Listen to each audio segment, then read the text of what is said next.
Synopsis. A futuristic corporation now seeks to colonize the worlds of other dimensions.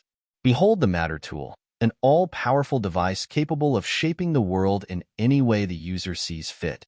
And behold 6, a man who despises the manipulative corporation and manages to start his life anew. Reborn in a new world, he seeks to make an empire of his own, using everything he was taught to conquer this foreign world. But not everything is as it seems. As with new worlds come unforeseen powers that lurk in the supernatural darkness. This is a kingdom-building story, inspired specifically by Release That Witch. It will follow similar premises that are handled in different ways. Chapter 1, Parasite.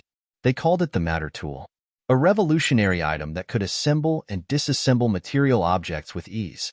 It was the ultimate tool for construction and synthesis. Even after a dozen years passed, the Matter Tool was still their most valuable object. It took 2 years and thousands of ultra-rare materials to build a single one. But the cost was worth it, as a single man armed with this tool could change entire worlds. And that's what they did with it. They were called Tool Corporation.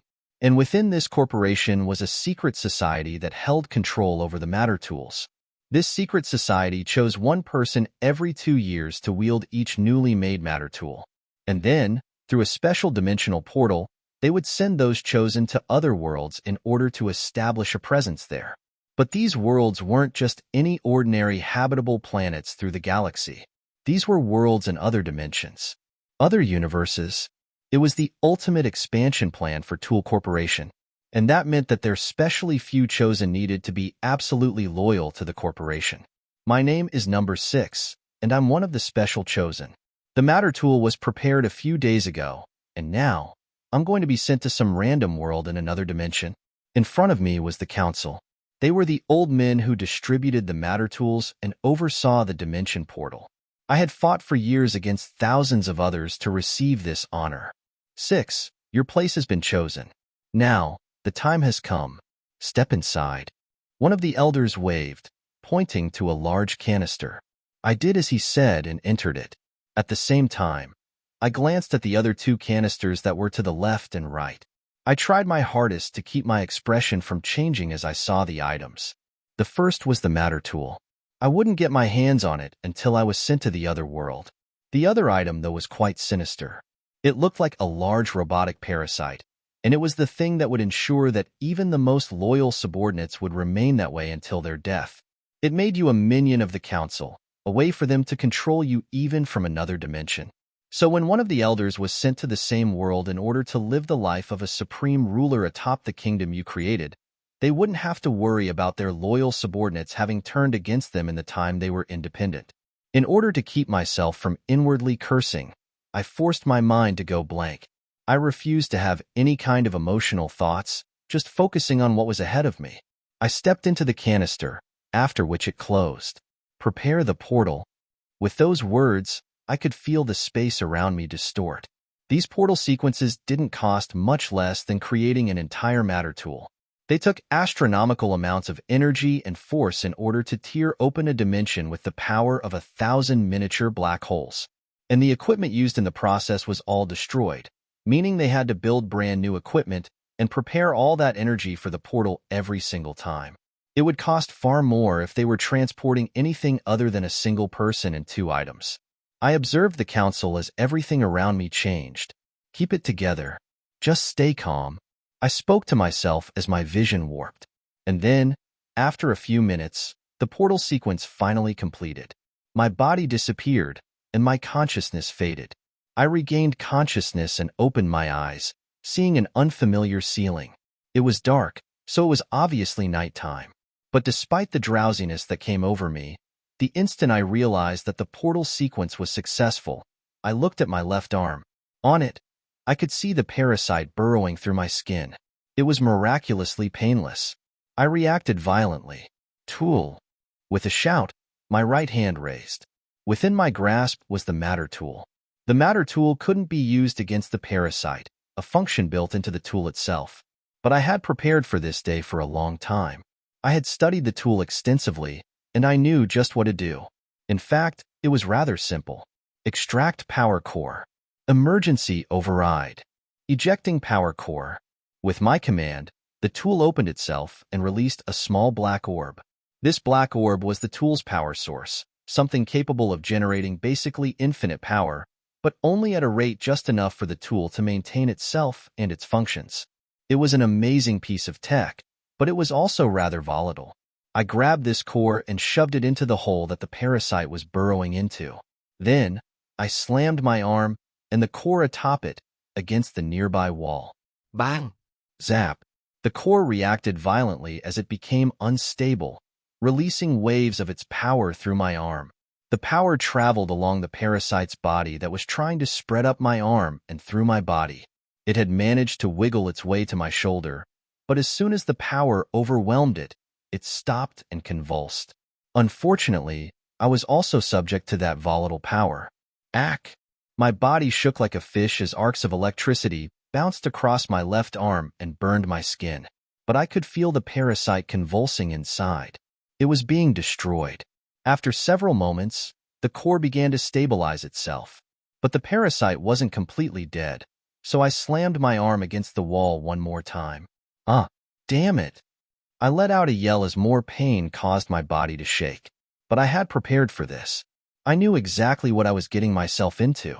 Even at the cost of my arm, I wasn't going to be enslaved by that stupid parasite. Those elders, the council, I hated them all. I had fought tooth and nail in order to get chosen for this matter tool, and I had acted like the most loyal subordinate. I had even gone through torture in order to prove my loyalty. I had killed my opponents and risen to the top. I had shown them that I was willing to give up my life on a whim. I was the perfect minion who would do anything should the elders request it. Unfortunately for them, I could be considered nothing more than a spy. I won their trust and I won their game, taking the matter tool for myself. The last obstacle was this parasite, because those damned elders couldn't trust even the most loyal minion. It enraged me even more. I continued to destroy the parasite. The process only took us several minutes, but it felt like hours. Ultimately, though, it seemed that my plan worked. As soon as the power core stabilized itself again, I grabbed it and put it back inside the tool. Then, I grabbed the open wound. I grabbed that horrible gray parasite and pulled. Its tendrils that had spread up to my shoulder through my muscles and blood vessels were pulled out.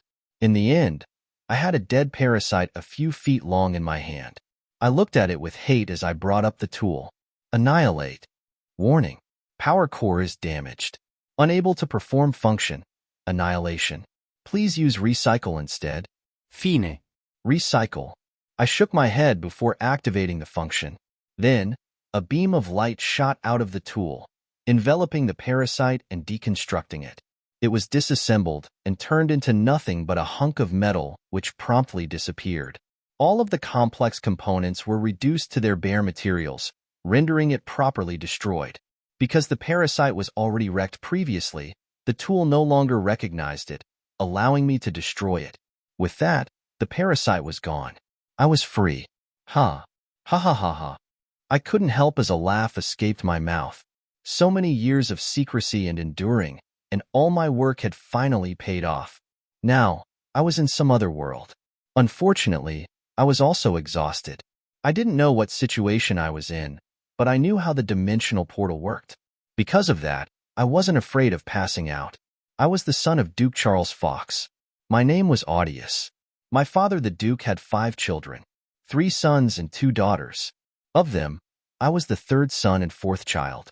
Unfortunately, it seemed like I was a rather ambitionless child who never did anything to better himself. With no hopes of being my father's heir to the dukedom and no immediately apparent talents, I had become a ghost in the background. So while I didn't embarrass the family by being a no-good deadbeat who went whoring around and throwing money all over the place, I also wasn't doing their name any justice. On the other hand, the other 2 sons, who were the first 2 children, were constantly competing for the position of heir. The 3rd child and 1st daughter was similarly competing, and she could do this because she had amazing talent. As for the 5th child and 2nd daughter, well, her situation was a bit special. It was actually her special situation that ended up making us the closest to each other. That's also why she appeared beside my bed when I woke up. I groaned as my eyes took in their blurred surroundings. My head hurt due to all the new memories. They were merging with my original memories as six. That also meant that, in a way, I had become Audius Fox. It was an incredibly odd experience. On one hand, I was feeling the new emotions that Audius did. On the other, there was the relief of a free man coming from six. After taking a few minutes to think consciously, Audius, are you okay? I heard the language of this other world come from my sister's mouth. She seemed genuinely concerned for me as she sat beside my bed. When I looked at her, I felt the care that I always held for my sister. I wanted to smile, happy that she was there for me. So I did. I decided that I would adopt this new life, being both six and Audius. Yes, Grace. I'm okay. Good. Can you talk? Who did this to you? I'm not sure. I easily lied. It wasn't like I was going to tell her about the parasite and the tool. Turning my head, I observed my arm to assess the damage. It didn't look pretty, though much better than it should. There were horrible black scars across my arm along with some tender skin.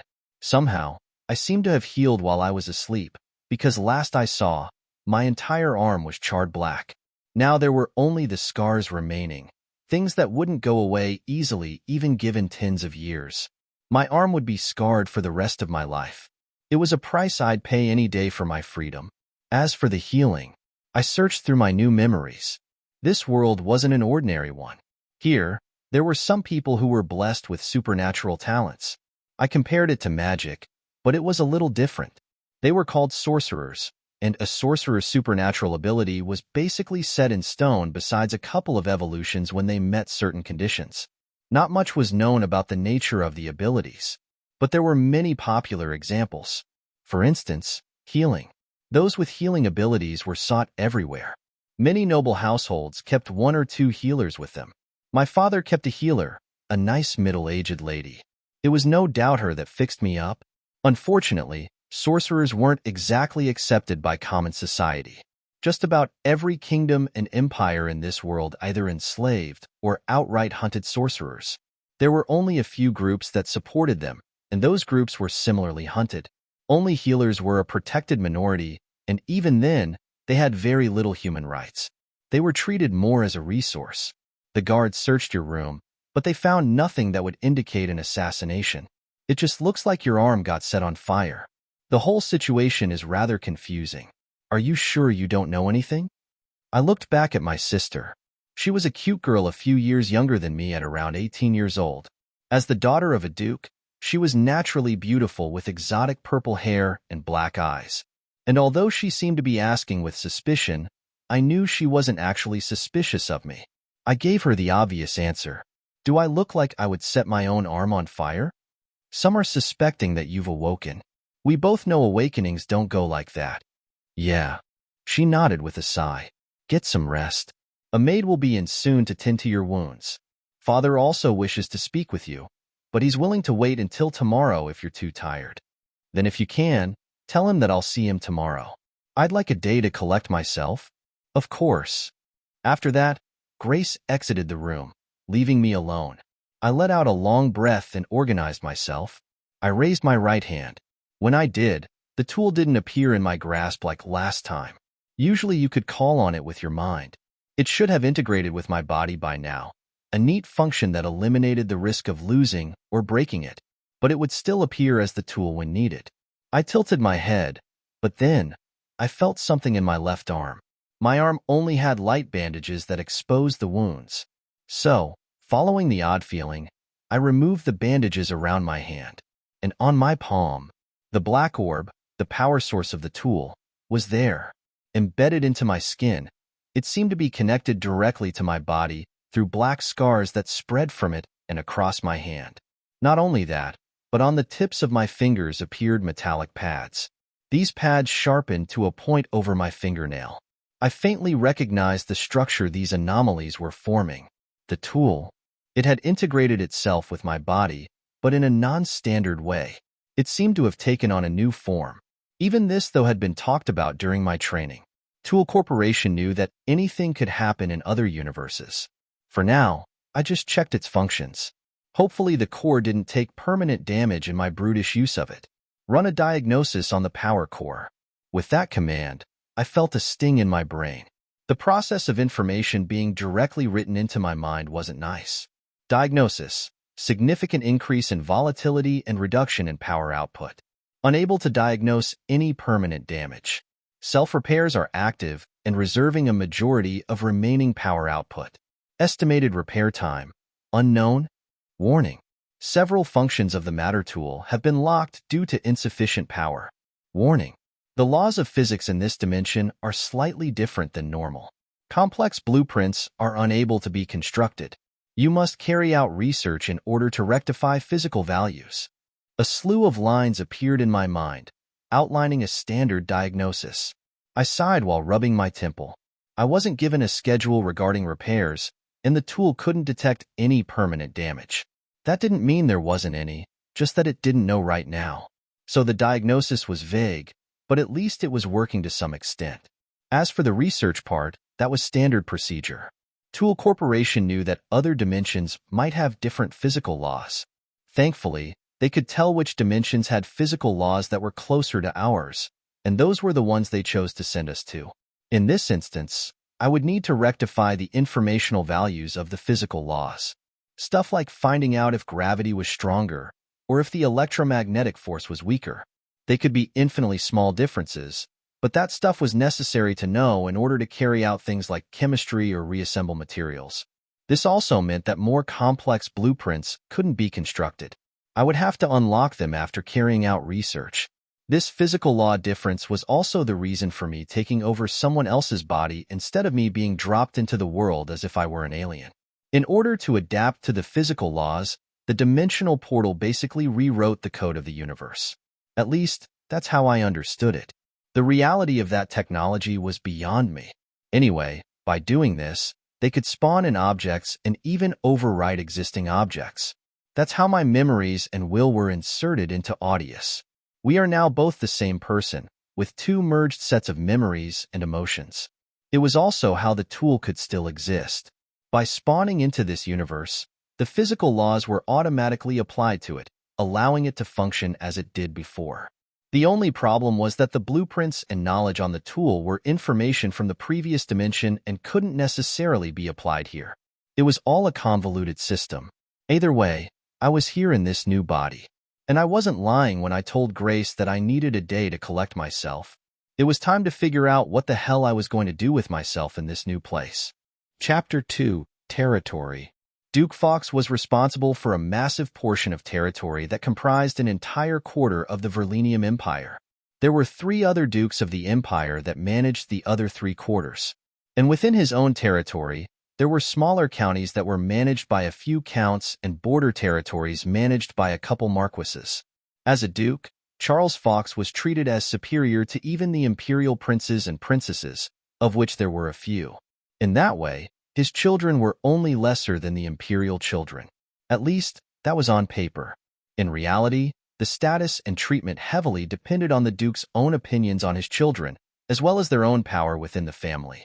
The heirs obviously had more influence than those at the bottom of the barrel. For this reason, I suppose I wasn't surprised by the news my father had for me once I finally went to go and see him after recovering. Upon entering my father's study, I wasn't spoken to for several minutes. Instead, my father shuffled through a few large maps.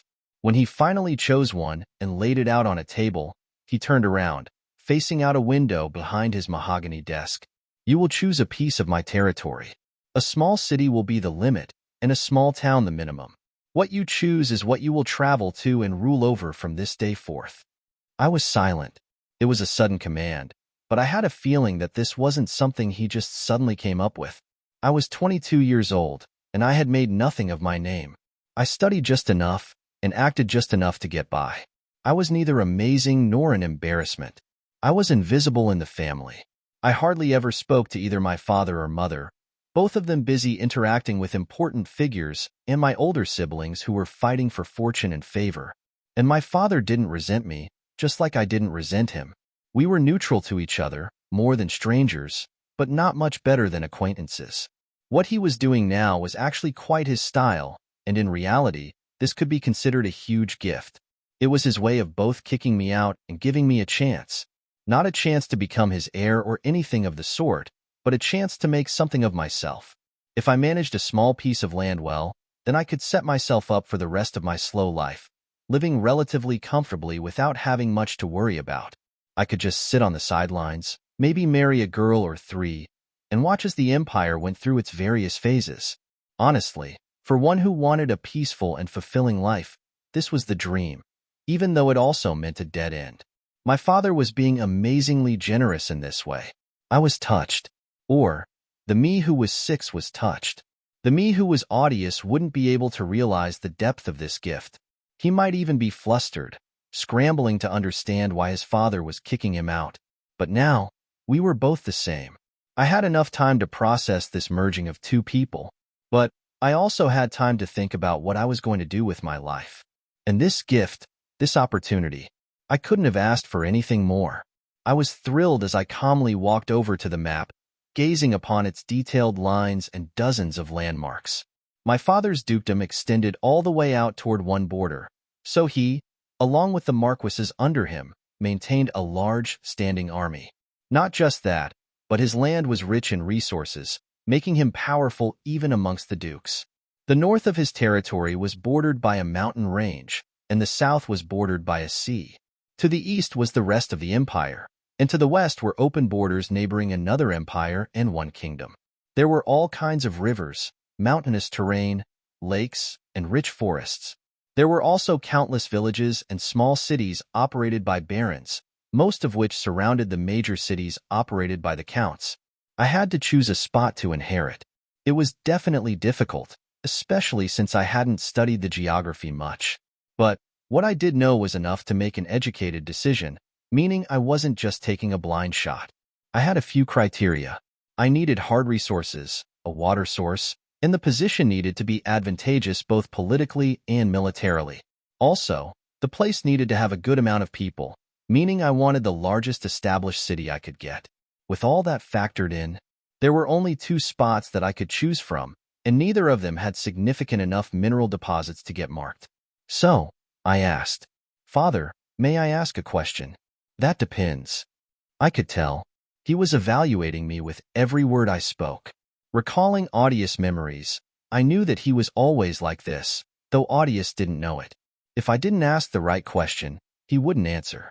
If it were a stupid question, like asking why he was doing this, then he might choose a small town for me and send me out. But I wasn't worried. I pointed to 2 spots on the map, both spots on opposite ends of the territory. Do either of these places have unearthed or abandoned mineral deposits? After taking a few seconds, my father actually turned around.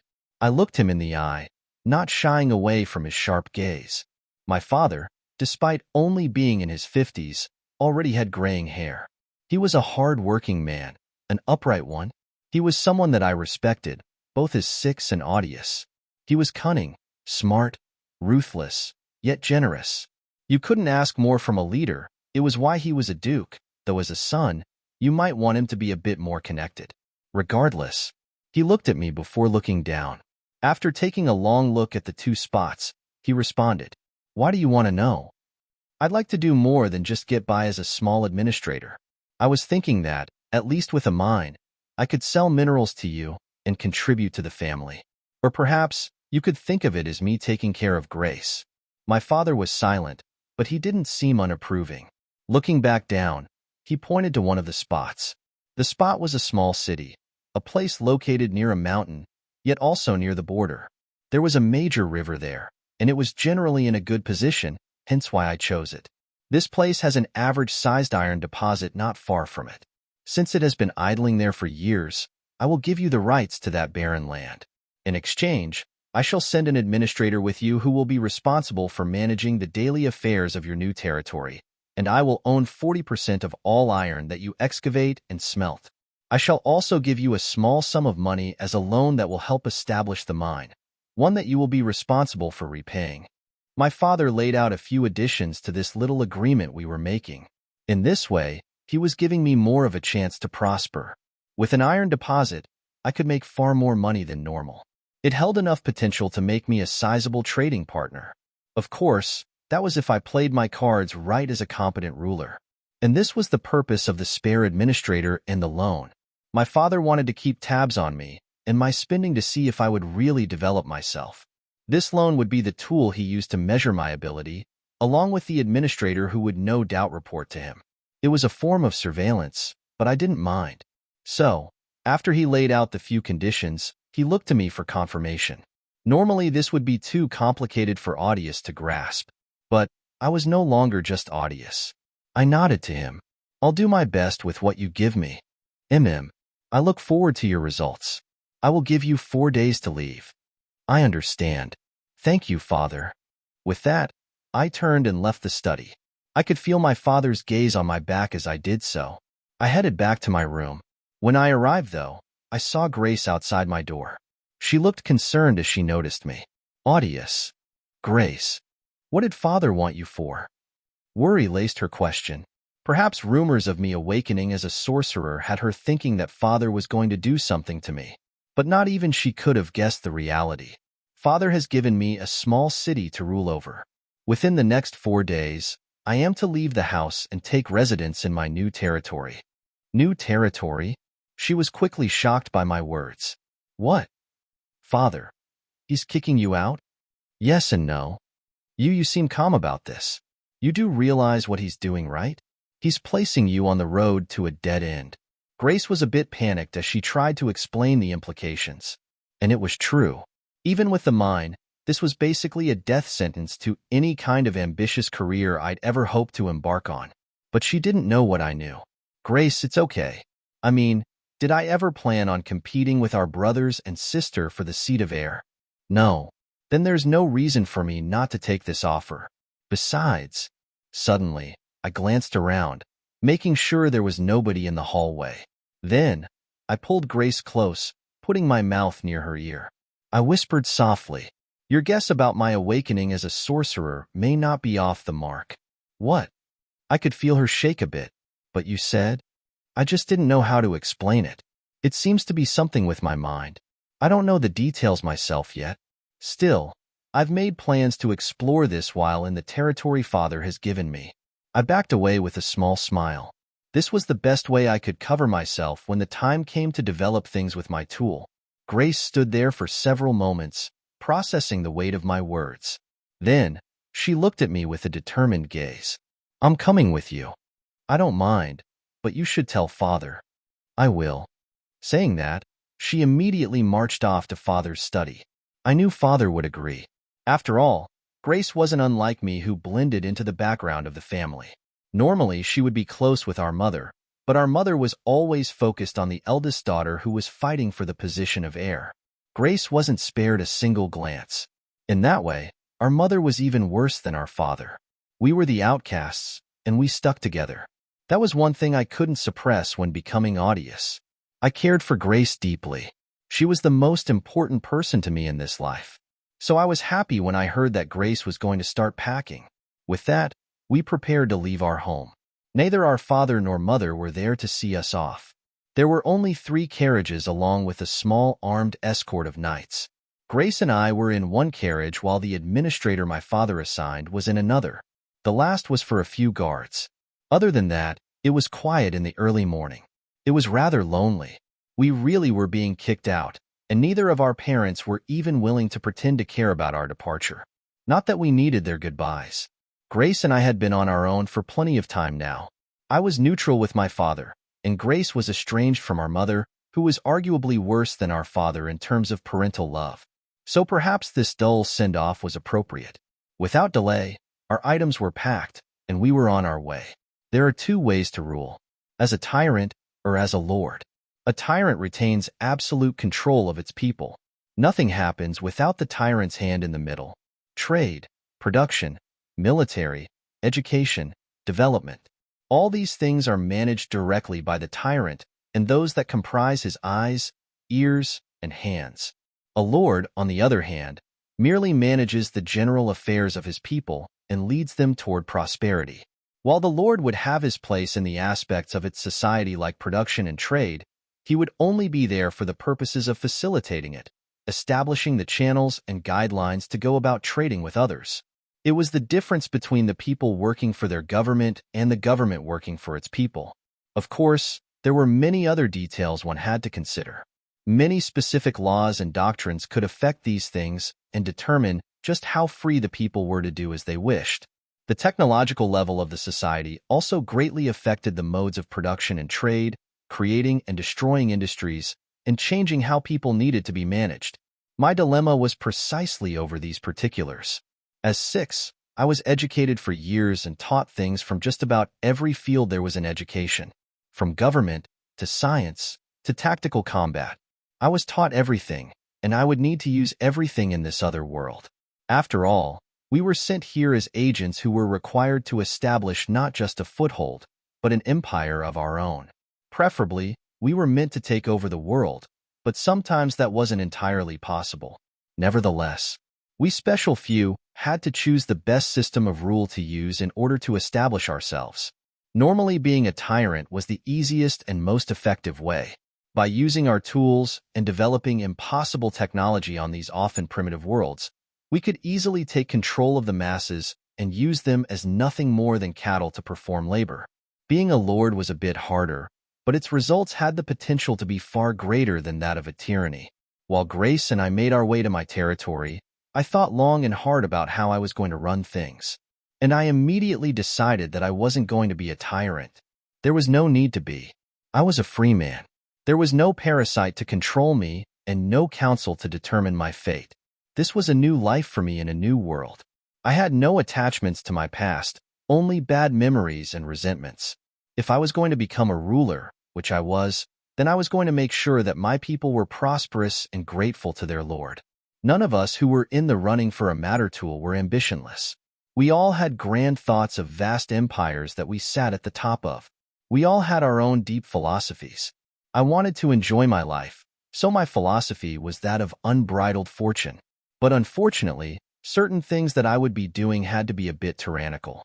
For instance, technology. I controlled the endless knowledge of technology and science that was hundreds and thousands of years ahead of this world. In that way, I was a tyrant who would be controlling the technological development of my empire. There would likely be nothing that happened without my intention, but those kinds of things were unavoidable. I wasn't going to wait 300 years for things to advance naturally. As for the little details, those would be implemented as I needed them to be. Our trip took around 11 days. My new territory was close to the border, and the Duke Fox estate was not so close to the border. Luckily, just about every day we were able to settle at a village or city for the nights. This also allowed me to evaluate this world's technological era.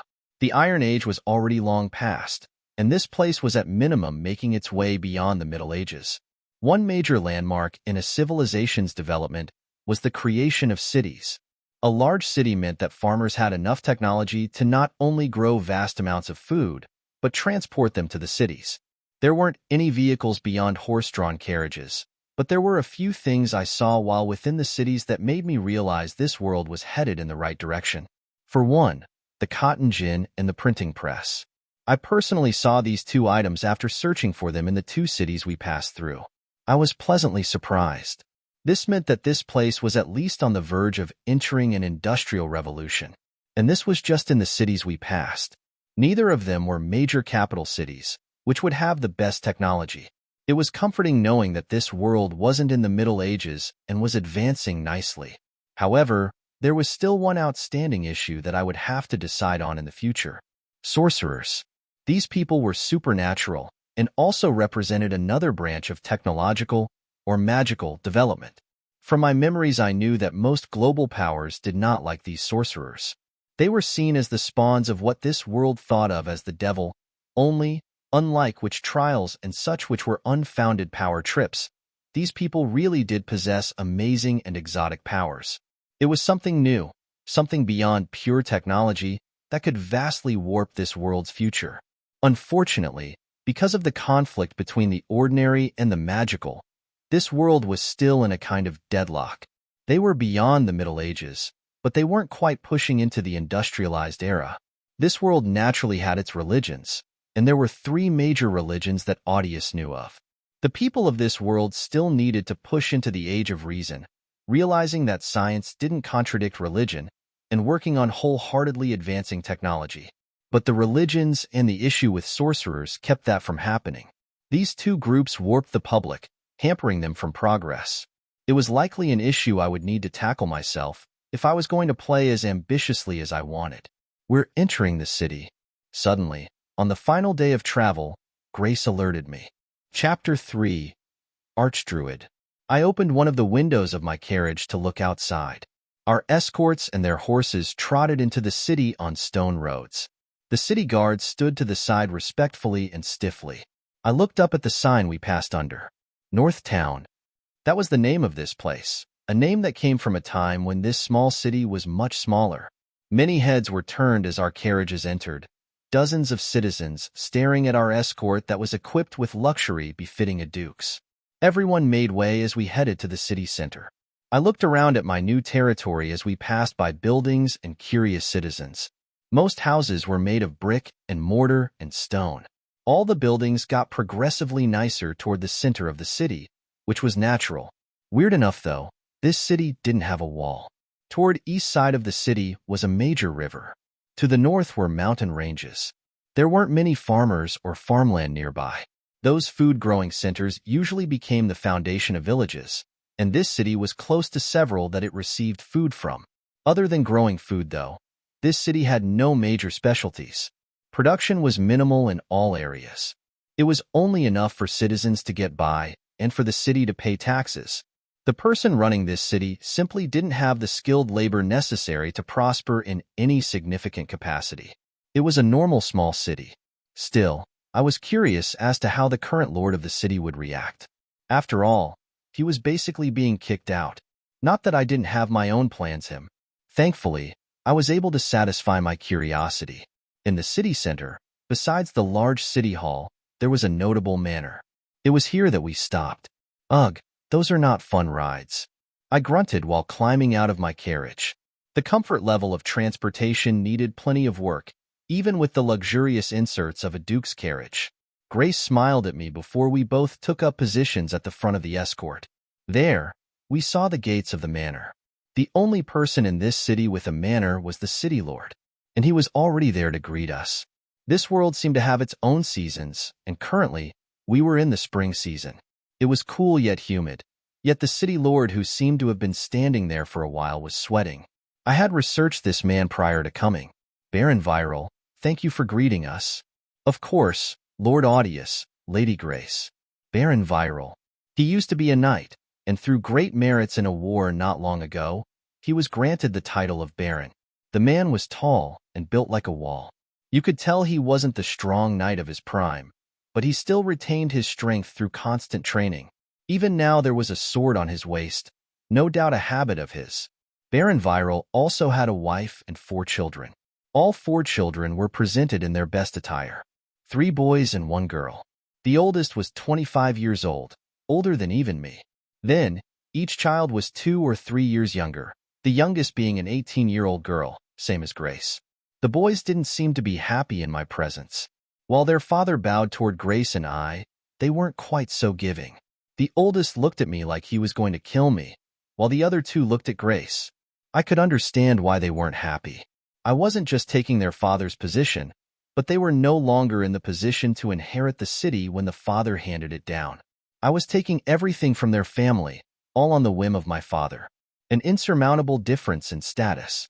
I felt a bit bad, but I wasn't one to give much of a damn about guilt. I could even kill people for a slight advantage. This wasn't much, but I was still different from back then, and I would strive to be a proper lord. After the Baron greeted me by bowing, I glanced up toward the sun. It was past noon, and in a few hours the sun would be setting. I smiled toward the Baron. Baron Viral, why don't we head inside? There are many things we should discuss. Of course, Lord Audius. Please, follow me. With that, Grace and I walked with the Baron and his family. They led us into the manor while the knights of our escort sorted their affairs. There were only 2 people who followed us, my father's administrator and the head knight of the escort. Does the young lord wish to eat? We can have a meal prepared if you're hungry from your travels. The Baron's wife offered with a sweet smile as we walked into the manor. I shook my head while observing the impeccably clean entry hall. I could also pick up on the scent of recently cleaned floors. No, thank you. In fact, I would like to directly discuss a private matter with the Baron. If you have a study, we should head there. I turned my head to the man, and his surprise and anxiousness were apparent. Though, even Grace glanced at me in confusion. So I guess this was a bit of a wild card for everyone. Still, the Baron quickly acquiesced. Of course, young lord. Thanks. Grace, if you could come with us. I brought my sister as the Baron led with proper etiquette. After entering another portion of the manor, we entered the small study. On the desk were neatly stacked papers and some quill pens. Other than that, there was only a single bookshelf that was half full. This Baron obviously didn't have the vast wealth necessary to procure many books. I hope you don't mind how minimal this humble study is. It's no matter. I shrugged while the Baron closed the door behind us. I had left the administrator behind on purpose, though I guess it didn't matter too much anyway. The Baron stood before us, while Grace waited for what I wanted to say. After taking in the truly humble surroundings, I looked the Baron in the eye. I'll speak bluntly, Baron Viral. Those words made the Baron even more anxious than before. He probably thought I was going to evict him today and basically usurp the city. And I could if I wanted to, but I wasn't. I don't plan on completely removing you from your position. I will admit that I feel a bit guilty about taking this city simply because my father wanted me out of his house. But disregarding that, I still plan on having you hold a leadership position. You know this city far better than I do, and I need someone who can help me with managing all the local affairs of this place. You are the perfect candidate. What do you think about acting as my assistant? I can ensure that you won't be living any differently than you already are, besides a few changes to your work schedule. The Baron opened his mouth, but no words came out. I could see his surprise, but that quickly turned to relief. His anxiousness began to fade before he bowed. I will gladly follow you, Lord Audius Fox. Thank you. You won't regret your decision. For the next few days, I plan to rest and decide on my plan of action from here on out. I'll also have to trouble you for hospitality. That's no problem, young lord. We have already prepared your rooms. Baron Viral couldn't help the smile on his face. The happiness over the situation was definitely great. I smiled as well. Good. Now, if you could give my sister and I a minute to discuss some matters, and you can go inform your family of the new arrangements. I'm sure they're anxiously waiting outside. Haha, of course. I take my leave. The Baron left quietly, leaving Grace and I alone. She looked at me once the door closed. You've changed. How so? I glanced back at her with a smile. Perhaps she found it funny, because she smirked back. I've never seen you talk like this. Even during our travels, you were more curious and asking all kinds of questions. It's not a bad thing, but answer me truthfully. Her eyes became serious as her tone fell. Did you really awaken? I did. I answered suspensefully. Grace bit her lip as her head fell. Maybe our father suspected this and sent you here. I think he knows I did too. He does. I asked surprisedly, but from all my memories, I was also able to quickly speculate. Grace Fox. The reason we were so close was because, several years ago during our teenage years, Grace had gone through an awakening. She was a sorcerer, and because of chance, I was the only one to witness her awakening. But I had kept her secret, and since then, she had stuck with me. We grew closer and closer, becoming inseparable. Through all the noble gatherings, through all the tea parties, and through the myriads of events our father brought us to, we weathered all the ridicule from the other noble children. We were the bottom of the barrel, far lesser than our 3 older siblings who were fighting to become the best. As they were building networks and forming influential alliances during a fancy ball, Grace and I were in the corner talking about food. While they worked with famous craftsmen and military leaders, we were focusing on our studies. I stuck with Grace because she stuck with me. Through time, we formed a deep bond, and we managed to keep Grace's secret hidden from the family. Or, at least we thought we did. Grace frowned. When I went to Father's study and spoke with him, he said that he also planned on sending me with you. I hadn't even asked him yet. It makes me think that he's trying to hide us. After all, if that mysterious incident that night leaked in any way, it would attract the order. They would come and investigate you. And if they saw either of us, we could be executed. That's true. I pondered on her words. The Order, more formally called the Order of Terra, they were one of the world's 3 main religious groups. They were very prevalent in the Verlenium Empire, and they were most known for their hatred of the sorcerers. They likened them to the devil, but this world's devil was imagined as a celestial being from the deep abyss of space and nothingness, one that sought to infect the bright world with filthy darkness. But this wasn't just some made-up fantasy created by an ancient caveman who got high on some mushrooms. There was a legend surrounding the devil of the abyss, and the legend left a mark on the world, one whose effects could be seen to this day. It was a place I'd have to visit someday, as it was a part of the supernatural phenomena that no doubt related to the sorcerers themselves. Anyway, the Order was something we'd have to watch out for. They executed any and all sorcerers. Their influence could even rival the Emperor, and he let them do as they pleased. If our father really did know about grace, and considering I was mysteriously wounded and ended up charring half my bed in a night's fit, perhaps I was the last straw, and as a way to save us and escape investigation, he sent us away. If that was the case, then he was even more caring for us than I knew. Grace and I looked into each other's eyes. We seemed to come to an understanding. Our father was a good man, and we needed to lay low. Now we were on the same page. Duke Fox stood in the courtyard of his manor. His sharp gaze, as well as the gazes of a dozen guards to each of his sides, were all focused on the oncoming party. They wove white flags embroidered with gold and verdant green. At the front was a squad of cavalry, the horse riders wearing thick armor and carrying long swords. And behind them was a majestic carriage, one that beat out the Duke's carriage. This entourage clacked up to the gate, after which the carriage stopped and opened.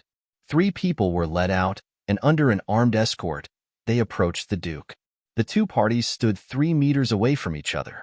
The soldiers all seemed ready to battle at any moment, and the Duke's men surely didn't lose out to the paladins. It is a pleasure to finally meet the gilded general himself. Duke Fox, thank you for meeting me on such short notice. It's of no consequence, Archdruid Revan. Though, I'm surprised that you yourself have made your way here. I know you're a busy man. The Duke's gaze was neutral, not showing any hospitality nor hostility. It was clear he wasn't going to invite the Archdruid into his home. Archdruid Revan smiled. He was dressed in luxurious robes and had long navy blue hair that fell down to his shoulder blades. But his face was cunning, much unlike the husky Duke and his sharp beard. I am indeed busy, but I decided that I could take a trip this time. I enjoy travel every now and then. Still, I don't come here for festivities. Duke Fox, you must know why I'm here. The Archdruid's eyes narrowed, yet the Duke kept his straight gaze. Ido. You suspect that my child has awakened as a sorcerer. Do you deny that he has? Of course. Be careful, Duke Fox. The Archdruid's tone fell, and his paladins straightened their backs. Nobody is safe from the abyssal curse. Not even the Imperial children can escape the fiends that infect their hearts. Well then, let's look at the facts, Archdruid. This time, it was the Duke who lowered his tone.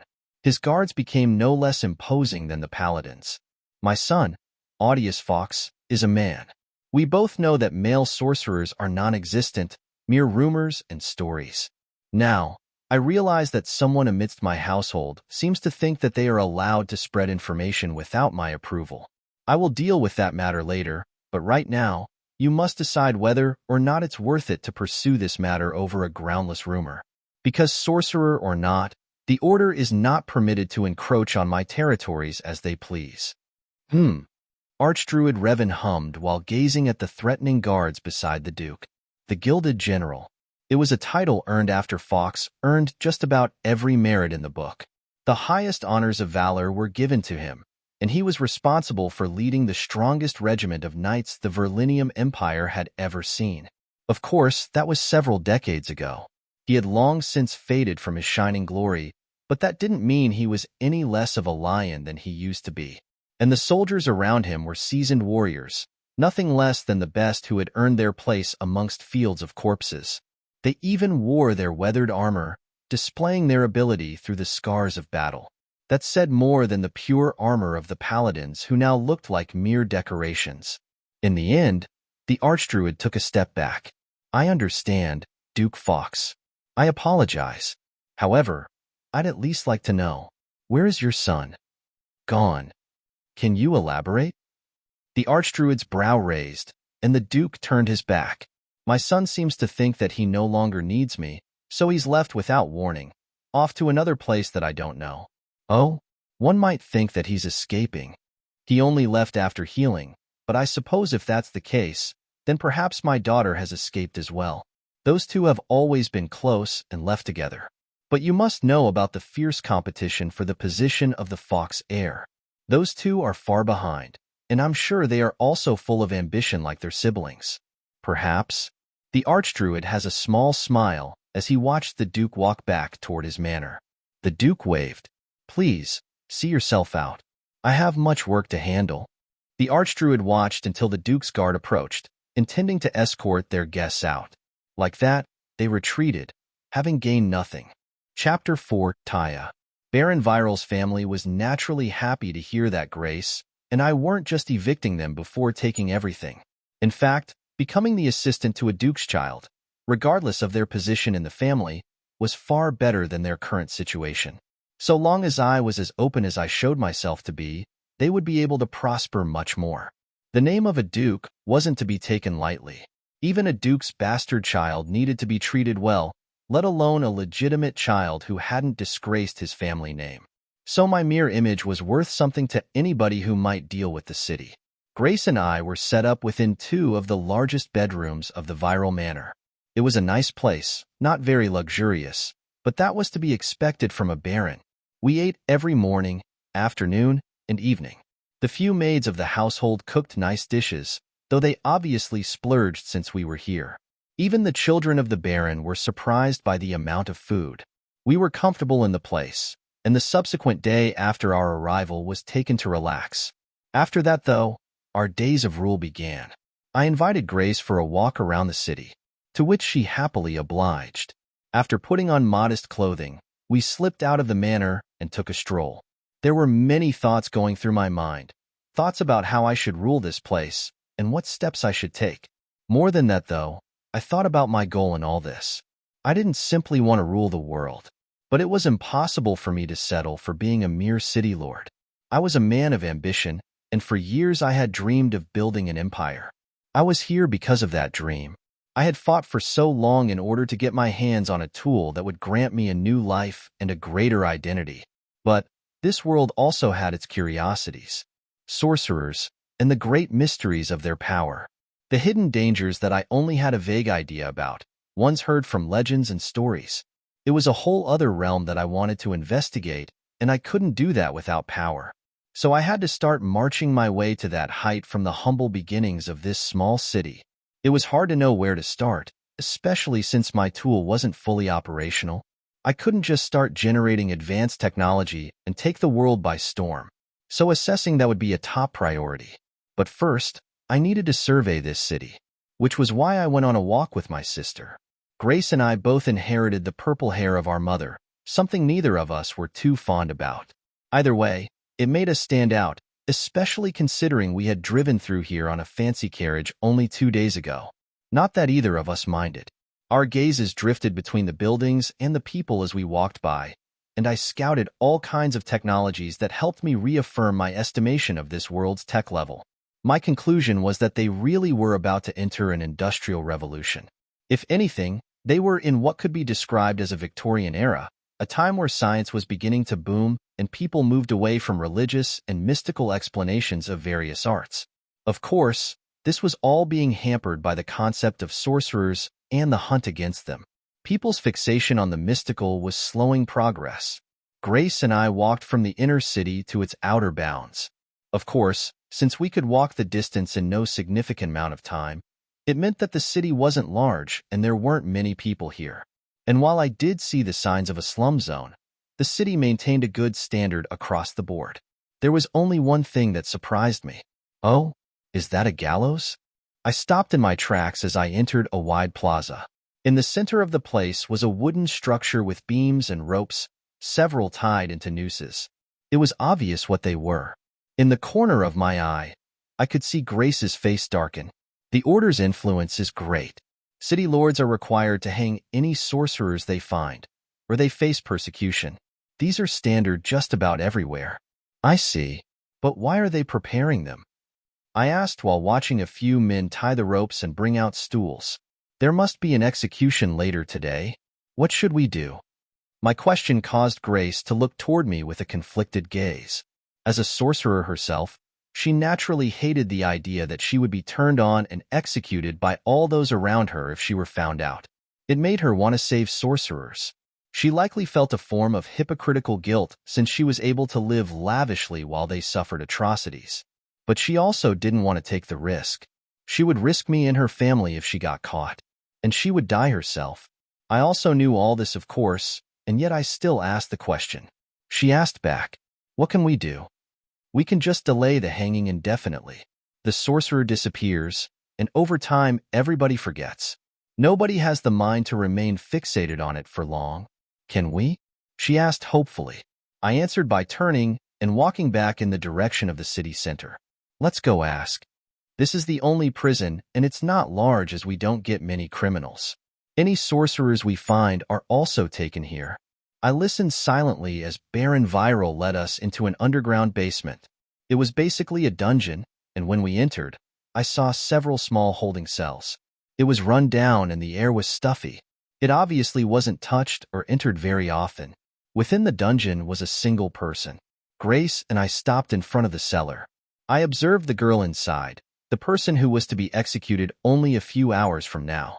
It looked like she was curled up in the corner, but having heard us, she sat straighter, her eyes glancing between us with fear and anger. She couldn't have been older than Grace. She was a petite, black-haired girl, and her eyes flashed a bright blue even in the dark dungeon. There were several moments of silence before I spoke. "What's your name?" "Taya." She spoke with a raspy voice. As she was about to be executed, they probably hadn't fed her since she was found. That could have been a day ago. "How old are you?" 17. "Do you have a family?" "Yes." "Who turned you in?" She went silent for a moment, her throat choking up with emotion. "My mother." "She saw when you awakened?" She nodded with tears in her eyes. And I could see the conflict. She hated her mother for dooming her to death, but hated that she couldn't love her family. The betrayal tore at her. Glancing to my side, I could see Grace hugging herself, almost as if clutching her stomach. This kind of emotion and stress often made her stomach hurt. She threw up whenever it was unbearable, something I remembered from a few years ago when she had awakened herself. Back then, she had been so scared that I would tell our parents that she threw up whenever I wasn't around her in sheer anxiousness. I remember the maids speaking about it, how they would always have to clean it up. It only went away after a year or so, when she had finally realized that I wasn't going to rat her out. But it was now a reflex of hers, like right now. I pat her shoulder before turning toward the Baron. "Baron Viral, this girl is set to be executed?" "That's right." "I see. Draw your sword." Saudi. The man looked at me confusedly. When I didn't respond, he finally drew his sword. I had the prison keys in my hand, so I went and unlocked the cell door. I then waved. "Go ahead and behead her." "Young lord, there's no need to waste everyone's time. Your citizens have jobs that needn't be interrupted by a hanging. I'm sure their time is more valuable than the sight of a worthless spawn of the devil. Isn't that right?" I faced the Baron with a neutral face, and his hesitation was obvious.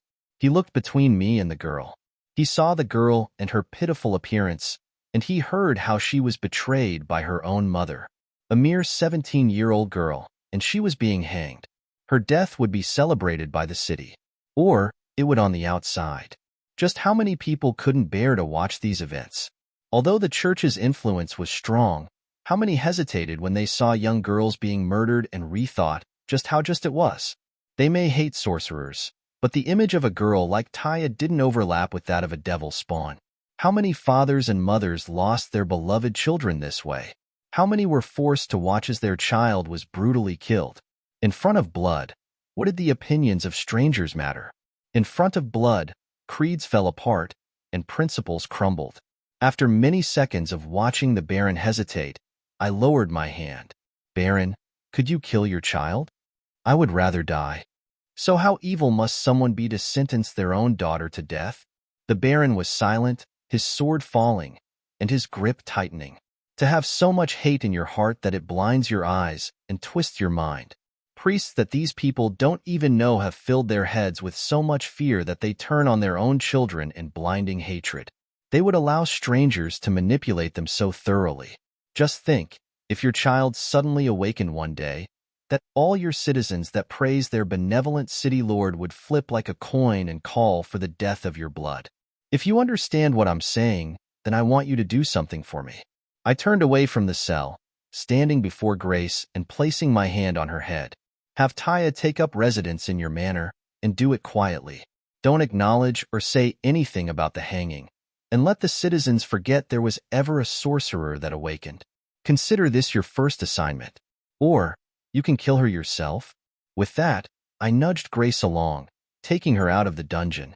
Baron Viral remained standing in the doorway of the cell, facing the girl who, only a few minutes ago, he was about to publicly execute. For the first time, he was directly faced with the reality of his actions. After leaving the dungeon, Grace moved off to the side and fell to her knees. Hugh! She gagged before vomiting. I moved and grabbed her hair, pulling it back behind her head as she buckled. After a few minutes of that and coughing, she finally recovered enough to breathe steadily. I took out a handkerchief, one that nobles customarily carried with them, and handed it to her. After she wiped her face, she stood and turned before lunging toward me. I was surprised by the sudden embrace. I don't know what happened to you that made you change so much, but I can't say I don't like it. She backed away, and I could see her smiling with streaks of tears down her cheeks. I smiled back. I guess it was my ambition that finally awakened. Heh? And your tongue. Since when could you talk so well? She chuckled while straightening her purple hair. Then, she became somber. But that's just one. We can only go one at a time. Besides, until we're prepared, we can't make any big moves. The church is powerful because they don't hesitate to enforce their ideals with swords. We can't handle that yet. What ideas do you have? Many, and that girl may very well be the start of them. Come on, let's get you a drink. Your breath stinks. Bleg. She stuck out her tongue before striding ahead of me. I followed with a soft grin. Chapter 5, Corrupt Rift. Come night, I retreated to my room and took a seat at a desk. No electricity meant I had to light an oil lamp, which illuminated a blank stack of parchment and a quill pen. I didn't need the quill pen, though. After activating my tool, I could feel my left hand change. The burns, blisters, and raw skin had healed over by now, meaning I no longer had to cover my arm in bandages. Still, from my hand to shoulder, everything was covered in scars. It was rather nasty, and my tool really did seem to have integrated with my body in a special way. Perhaps the forces of this universe didn't permit it to operate in a conventional way, so it adapted and took on this new form. I could see the power core show itself upon my palm, and from it extended black scars that ran up my fingers. Then, the metal pads that replaced my fingerprints appeared before growing into oddly shaped claws. The claws weren't actual claws, though.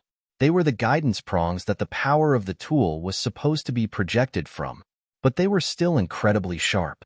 They could absolutely be used as a weapon, though thankfully, they weren't always visible, only appearing when I called upon the tool. Otherwise, I really would get caught for having special powers. Anyway, I queried the tool. What are the limitations imposed upon construction? Due to insufficient power, a majority of high-level technology has been locked. Chemical synthesis is unable to be carried out, so only blueprints utilizing low-level principles and basic or raw materials can be used. This means only basic material reformation can be used in construction. Research must also be conducted, so not all tech will match documented efficiencies. The words of the tool were written into my mind, giving me an idea of what it could still do. I slowly nodded. Well, I at least know what I want. And not everything needs to be built using my tool. I need to be able to produce things using general labor. I'll have to revamp material processing and introduce the concept of assembly line factories. Chemistry needs to be verified as well, since nothing gets produced unless I know how things react with each other. But there are no proper facilities, and I doubt there are any pure chemicals available even in labs. Too many thoughts crossed through my head as I questioned everything from what the general populace was capable of to if chemistry was even what I knew it to be. A slight deviation in the laws of physics would mean all chemical formulas were useless. I would have to start from scratch, finding bare materials and processing them using brutish methods and hopefully stumbling upon what I wanted. Even that would be difficult, though. I wouldn't be able to shut myself into a lab and experiment all day, and I didn't have any tools that could help me in any significant capacity. Without my tools' full capacity, things became far more difficult, but not impossible. For now, I simply needed to work with what I had, which was a new city. The key to gaining power, even without developing advanced technology, was making my people prosper. With prosperity, anything could be realized. I could crush opponents with money alone. So setting my city on the right economic track was important, and in order to do that, I would no doubt need to rewrite a great many policies. Grabbing a piece of paper, I began making a list of things to do. Check financial partners, count funds within the treasury, get a census on the city's population and workforce, check on the local militia, construct myself a manor. All kinds of things were written down onto the list. And getting to the end of it, I wrote down one last thing. Assess the power and potential of sorcerers. This was my most curious point, something I decided I would do in the near future. I knew that the Baron had already moved Taya into the manor, so I could easily check on her. I could also ask Grace about it. Of course, we would need a safe place to allow the release of their powers. I pondered my questions for a little while longer before settling down for the night. The Baron was quiet the next morning. Even his wife was worried that something had happened. He didn't so much as raise his head, and I could practically see the aura of gloom around his body. I guess I hit him pretty hard with my words in the dungeon. Unfortunately for him, this was a necessary step. If I was going to save sorcerers, then I needed an assistant who aligned with my ideals. Thankfully, he seemed to be waking up. That slap in the face got him thinking long and hard. Another ability my subordinates needed to have. During breakfast, though, I didn't see Grace. But I could guess where she was, so after eating, I took my leave and went through the house. I stopped at a room and knocked. "Come in." I twisted the knob, revealing Grace and the new sorcerer. A small girl despite her age, she had deep black hair and a petite figure, along with a face of adorable beauty. It was said that all sorcerers were beautiful in some way, and the order said that such beauty was nothing but a trap to lure in unsuspecting souls with lust and temptation. When she looked at me with her bright eyes, I could sense both gratitude yet conflict. Perhaps she wasn't sure what to think of me after everything I said. Grace seemed to have been feeding her, as if she were a malnourished child. But they both stopped in my presence. "How is Taya settling in?" "She needs time, but she will have that here. This is a safe place for her now." And what about her power?"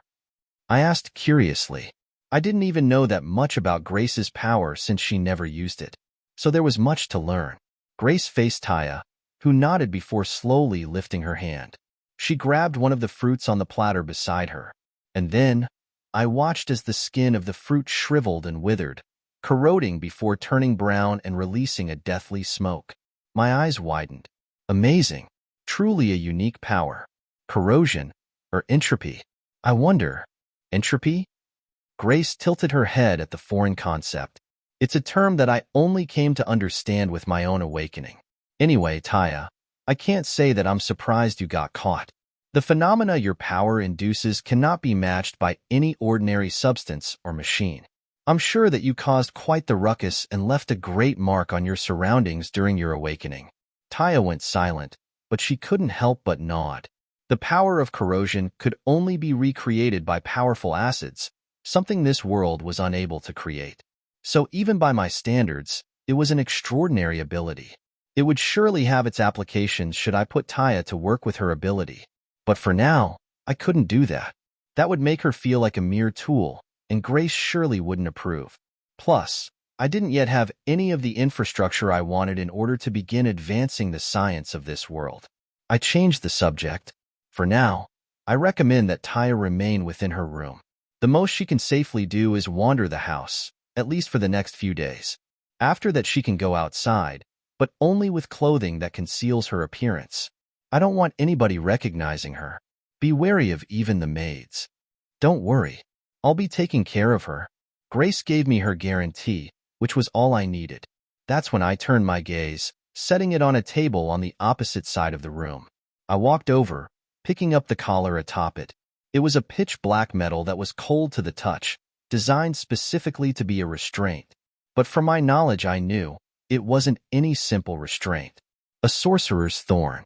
It was a special object forged of a special metal that could render any sorcerer's powers mute.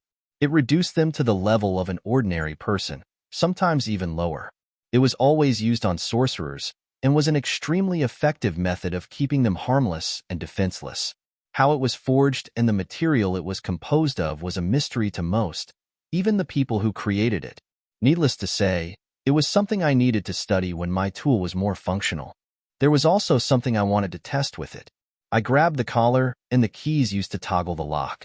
Then, I snapped the collar on my neck. Audius. Grace jumped, shocked that I would do such a thing. Even Taya flinched, her eyes widening in disbelief. I put up my hand, though.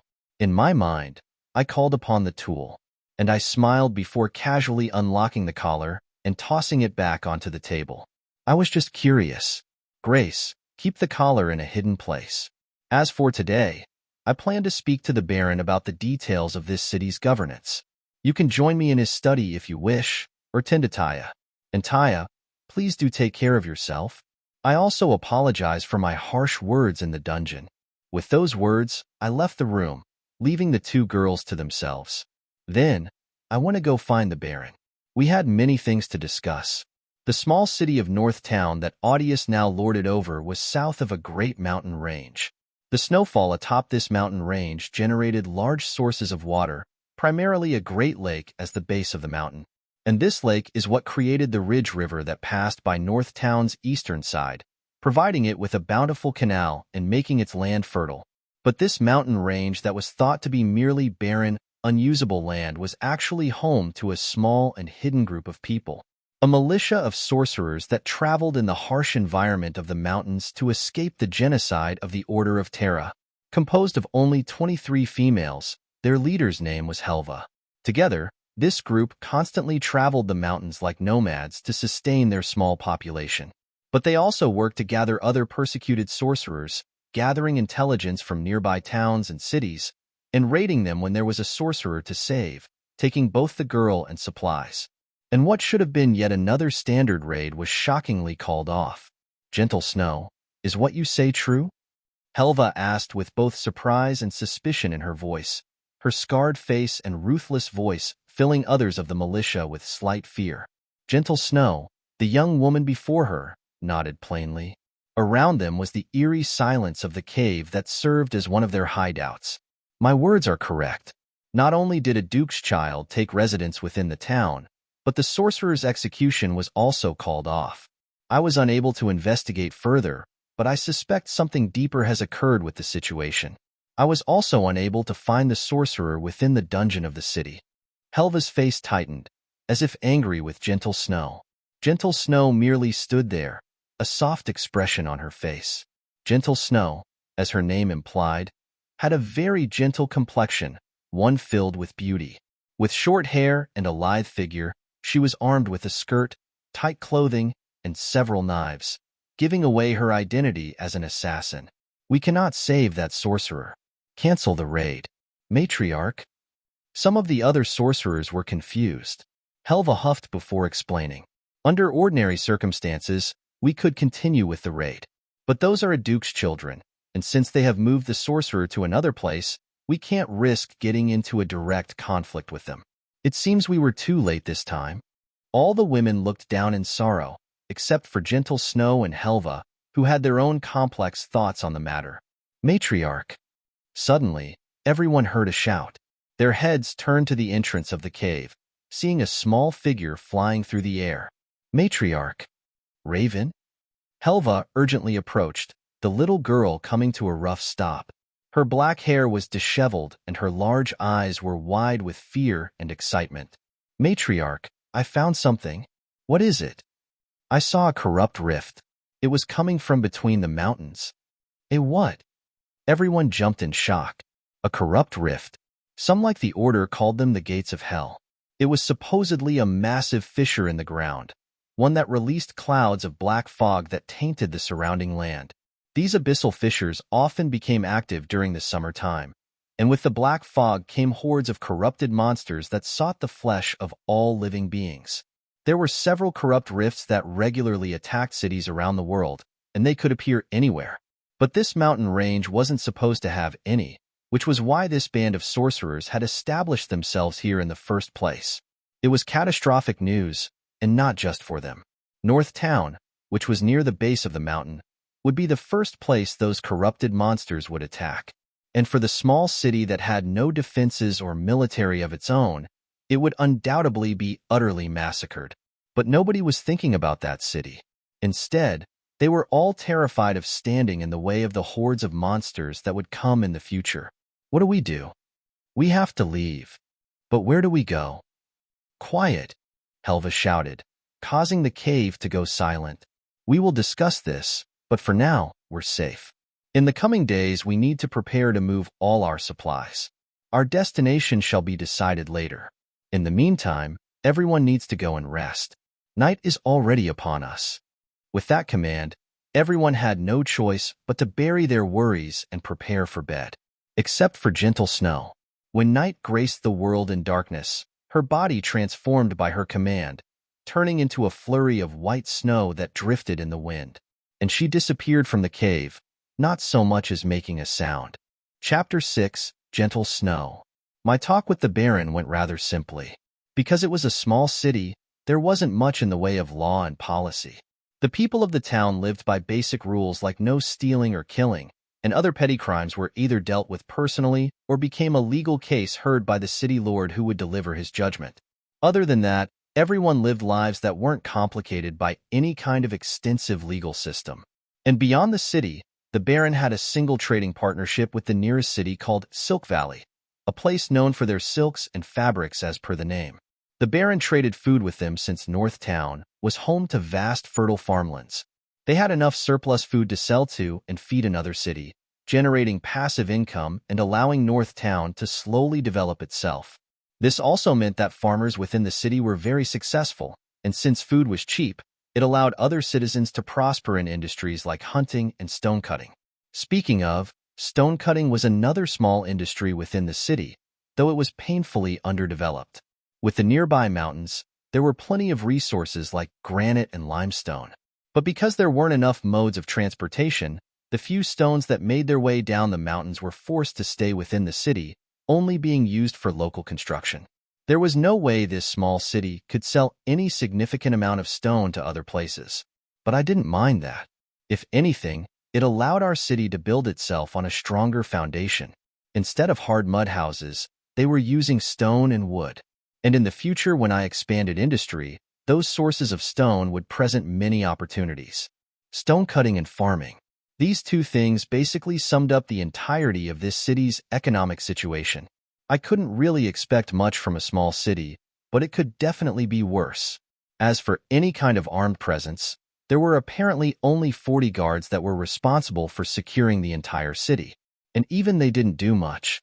The city's current population was about 23,000, which was both a large and small amount.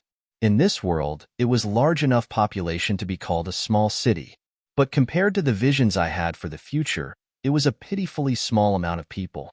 I had been trained to manage billions, let alone a few thousand. Anyway, the situation was decent, but there was much left to be desired. If I wanted to build this city into something greater, I would need lots of money, labor, and technology. And it would only take getting over the initial curve to begin growing explosively. That reminded me, I would need to speak to the assistant my father sent. I had ignored him since we arrived, especially with the situation with Taya. But getting my hands on my father's investment and using him in order to manage the installation of an iron mine would be one of the foundations of my future. The iron, or more specifically steel, that I would produce from that mine would pave the road of my envisioned industry. However, even before handling the assistant, it seemed there was another issue I had to tackle first. And that was the intruder who greeted me within the Baron's study, which I inadvertently requisitioned. My body suddenly tightened within my leather seat as another presence revealed itself in the room. But I didn't panic nor retaliate, simply sitting there. There was only one possible suspect that could enter a room while escaping my senses. A sorcerer. I didn't expect to meet yet another sorcerer so soon. And I didn't expect you to notice me so quickly. I guess a duke's son can't be underestimated, no matter how pitiful the rumors are about you. Rumors? My brow raised at the soft voice that graced my ears. Then, I saw the culprit take a seat on the edge of the desk, her lithe figure pleasing to the eyes. Short white hair and crystalline white gold eyes. She was an exotic beauty I had never seen anyone like before. Truly a unique woman. But what rumors could possibly be circulating so widely about me that even a sorcerer knew them? She crossed her legs while looking into my eyes. Why? The rumors about you being the poorest son of the Duke Fox family.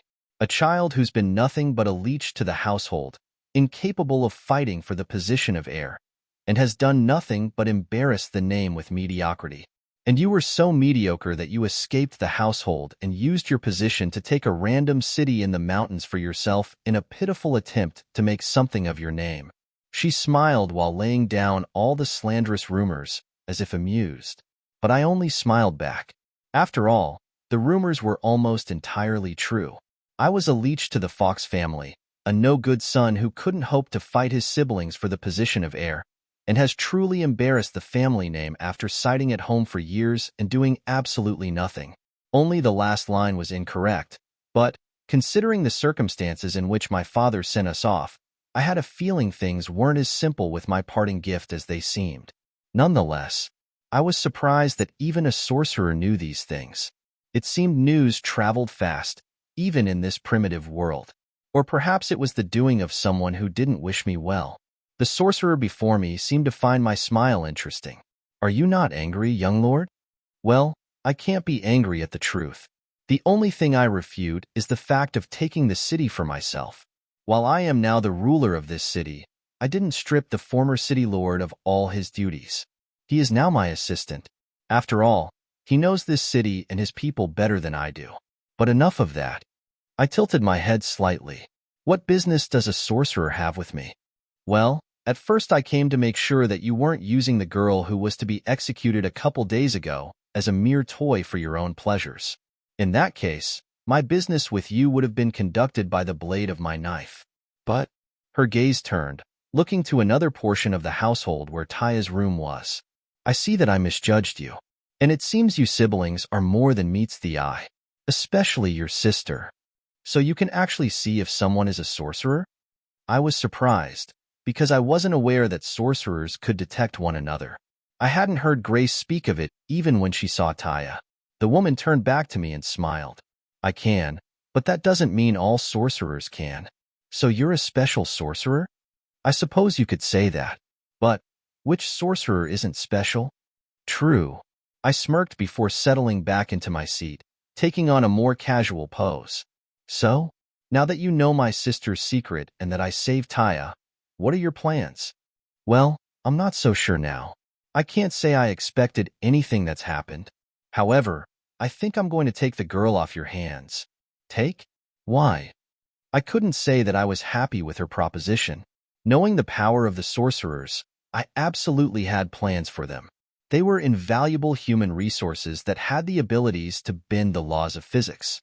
In this primitive world, they could be the key to getting my hands on complex technologies that my tool couldn't yet build, or synthesizing materials that my tool couldn't handle. I didn't plan on just letting the one sorcerer I had be taken away, or any others that would take refuge under my wing for that matter. It seemed the woman could see my displeasure with her suggestion. I want to take her to our hideout, a small militia of sorcerers in the nearby mountains. We take care of each other there, and it's a safe place where she can be free, unlike in this place. I don't recall there being any settlements in the mountains. So you all are just a group of nomads, hunting to survive in the barren mountains. I don't think that's any place to send a girl who just experienced the trauma of having her own parents sentence her to death. Just about every sorcerer has had that kind of trauma. I think we would know best how to help her. Then, Maybe you should do so here. The woman was surprised by my words. At that moment, though, we heard a knock on the door. We were silent for a moment before I answered. Come in. Bush. The woman disappeared in a flurry of snow, nothing of her presence left behind. I glanced at where she used to be before facing the door. I saw Taya enter, now dressed in some of my sister's clothing. It was a bit big on her, though. Taya, what bring you here? And where's Grace? She want to go buy clothes for me. Well, you do need some. I nodded while Taya seemed to muster some conviction within herself. She was tiring to keep her focus on me, yet was also deep in thought. I let her process things. Perhaps she had come here after making a sudden decision, and at a time when Grace wasn't there to say anything about it. I wondered what she wanted. Young lord, don't be afraid to say what you wish. Yes. She took a deep breath, lifting her head and looking into my eyes. I wish to serve you, young lord. You saved my life, and I have nowhere to go. I no longer have a family, so I hope I can stay by your side. My power will be yours to wield, if that's what you wish. Although she started by looking into my eyes, her head slowly bowed as she spoke more and more. And honestly, I was surprised by this sudden pledge of allegiance. In my silence, Taya continued. Your words in the dungeon, young lord, there was no need to apologize for them. I understand that what you said was for the sake of the Baron. I believe in you. The Baron is a hypocrite. Everyone who kills sorcerers is a hypocrite. But you aren't, and you saved me. Taya. I stood from my seat, walking around my desk and standing a few feet away from the girl. I can accept your loyalty, but I don't want you to make too quick a judgment. You only know me by the few minutes I was before you in the dungeon. So instead of pledging your loyalty, I want you to observe. Listen to my words, scrutinize my actions. Understand the person I am before dedicating yourself to my cause. Don't trust me until you trust what you've seen. Do you understand? Yes. Taya nodded, her eyes full of determination. She even had a small smile. I gave her a small grin. Go ahead on back to your room. I wouldn't want Grace to be worried when she doesn't see you there. Yes, young lord. And call me by my name at least. It's not like I'm much older than you. Yes, Lord Audius. She gave a curtsy before leaving the study. I walked back to my chair, taking a seat before sighing. I guess she won't be going with you. Well, now I'm curious about what you said in the dungeon. The woman reappeared, this time right beside my chair as she sat on the desk. I brushed my purple hair back, giving her a glance. I never did get your name. Gentle Snow. I guess the origin of your name isn't a mystery then. Not quite. She giggled a bit, but then her smile turned somber. What you said? About bringing your militia here? I meant it. I plan to save whatever sorcerers come my way. I'll make sure they won't be persecuted in my city. Of course, I can't have the order on my ass, so keeping your presence here hidden would be a temporary measure. At least until I have the strength to protect us. I see. She looked at me suspiciously but hopefully, and perhaps my words were a bit too optimistic. After all, within the Verlenium Empire, who would dare to do something that earned the ire of the Order? But my sister was a sorcerer, and she had seen how I saved Taya. I gave a bit more reassurance. I'm planning on building my own manor. It'll be even bigger than this one, but I'm going to place it beyond the public eye. When it gets finished, all the sorcerers can live there. All of us? Sorcerers may not be plentiful, but 24 of us is still a lot. It's going to be a big manor. Still, I'm serious about saving sorcerers. When you go back to see your militia tonight, you should let them know. It'll be an interesting discussion. Gentle Snow hummed before sliding off the desk. For now, I'll take my leave. All right. And please let Taya choose for herself when you go visit her. I don't enjoy having my people kidnapped. She smirked, then disappeared with a gust of snow. I sighed and laid back. It wasn't fun knowing a random girl could move around completely undetected. It made me think about various protective measures that I would need to enact in the future. Chapter 7. Sir Campbell. Taya stood before a mirror, twirling the new dress she had on. When Grace said she would go shopping, she really meant it. As Northtown frequently traded with Silk Valley, they naturally had a lot of fashionable and comfortable clothing available for sale. And Grace didn't skimp. She bought Taya an entire wardrobe, and after playing dress-up for a few hours, Grace finally left her alone to go talk to Audius. Now, as night settled, Taya tried a few dresses on for herself, seeing which ones she liked.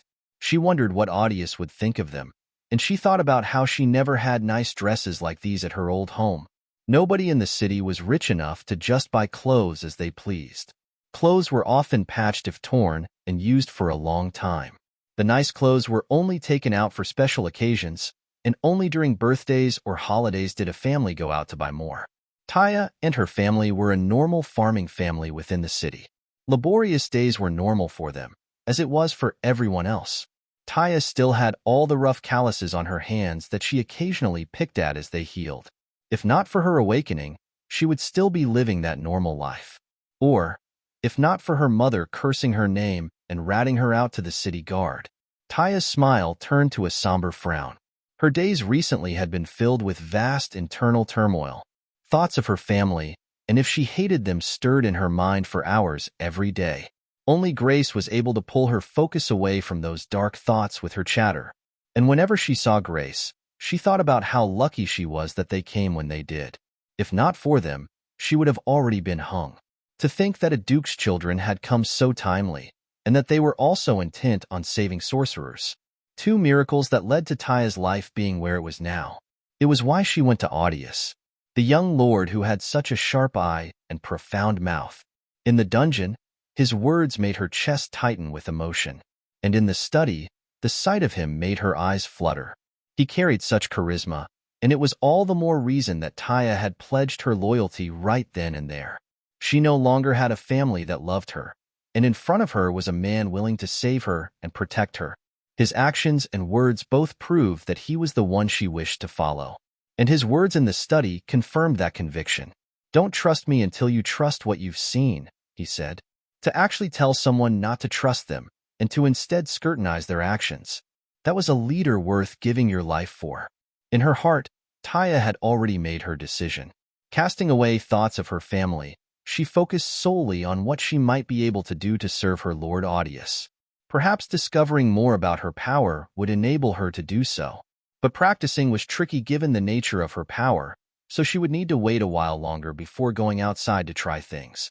These thoughts pervaded her mind as she tried on a few more dresses. But, when she went to go take one of the dresses off, she saw a figure in the mirror. She spun around in shock, her power unconsciously leaking out and causing a black smoke to rise up around her hands. "It's okay, Taya. I'm not here to hurt you." "Who are you?" Taya asked while backing away. But in her mind, she had a faint suspicion.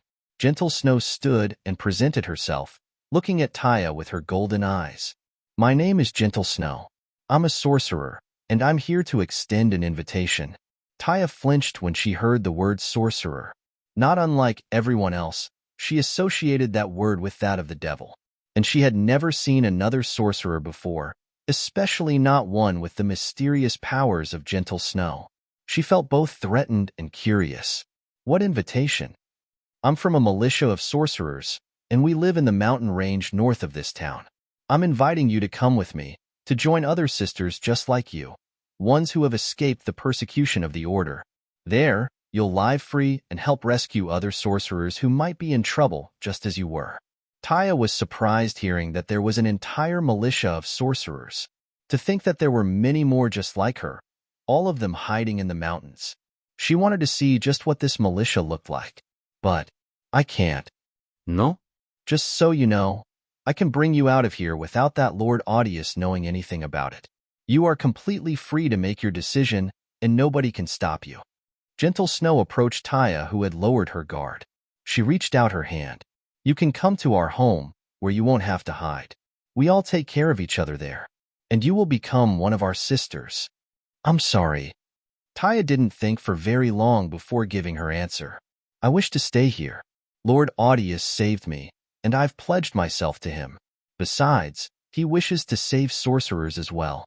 Perhaps you all could come here instead. Lord Audius would welcome you with open arms." "Isn't that a thought?" Gentle Snow gave an odd smile while retracting her hand. "Well, it's okay even if you don't join us.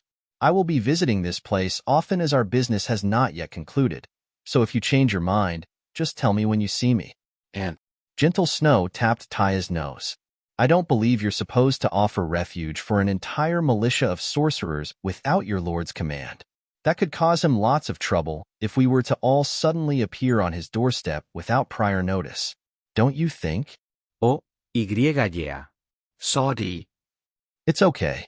Just be sure to know what your lord wants before carrying out actions in his name. Now, do enjoy the rest of your night. And stay safe, Taya. With that, she disappeared, leaving Taya in a small daze. You win. Told you. I smirked while glancing at the figure who appeared beside me. Gentle Snow smiled playfully and sat on the edge of my bed. Now I'm really curious as to what you said to that girl in the dungeon. She's hung up on you. I made her realize that I don't save sorcerers simply because they're sorcerers. I do it because they're no different from everyone else, just children and young women who had a bad day. Still, my words then were more so for the Baron, who has since realized the error of his ways. When faced with your hypocrisy, people tend to rethink themselves and choose a side. The Baron chose correctly. I fiddled with the book in my hands, a book on the nearby geography and its features, and I could feel Gentle Snow's eyes on me as I did so. I'll be returning soon. Get some rest before you do. There are empty rooms throughout the manor that you can use. I know a hike through the mountains isn't easy. Then I'll accept your generosity. Not that you had to ask me anyway. I smiled and lifted my gaze. For a moment we just stared at each other, until she stood and bowed toward me just slightly. Thank you, Lord Audius, for saving Taya. You have the appreciation and gratitude of the entire sorcerer's militia. No need for the formality, Miss Snow. As I said, I don't do this because you're sorcerers. Then, I wish you a good night. She left with those words, leaving me to myself. I had a small smile as I continued reading my book. I heard nothing from Gentle Snow the following day, and although I didn't attain much information from her, I still considered our encounter valuable. Now I knew that there was a militia of sorcerers in the mountains next door, and I had also sown goodwill with them. If they considered settling within my city, then I considered our relationship a success. Still, I would need to give it time. Not only would those sorcerers need to wait and see before making such a big decision, but I would have to let my image grow within Gentle Snow's mind before being able to ask for information on the nature of sorcerers. It all came down to time, so I focused on other tasks. Right now, construction on my new manor was top priority. Currently, I planned on building it on the western side of my city. I didn't want to build it toward the east since that's where the river was located and by extension, all the farmland. The south wasn't viable since that's where all the trade and production was. As for the north, that's where all the stone cutting, hunting, and quarrying occurred. Again, too many people. So, the most unoccupied and out-of-the-way region was the eastern region that faced the border. I was going to build my manor there, in a place within a small forest that wasn't too far from the city, yet out of the public eye.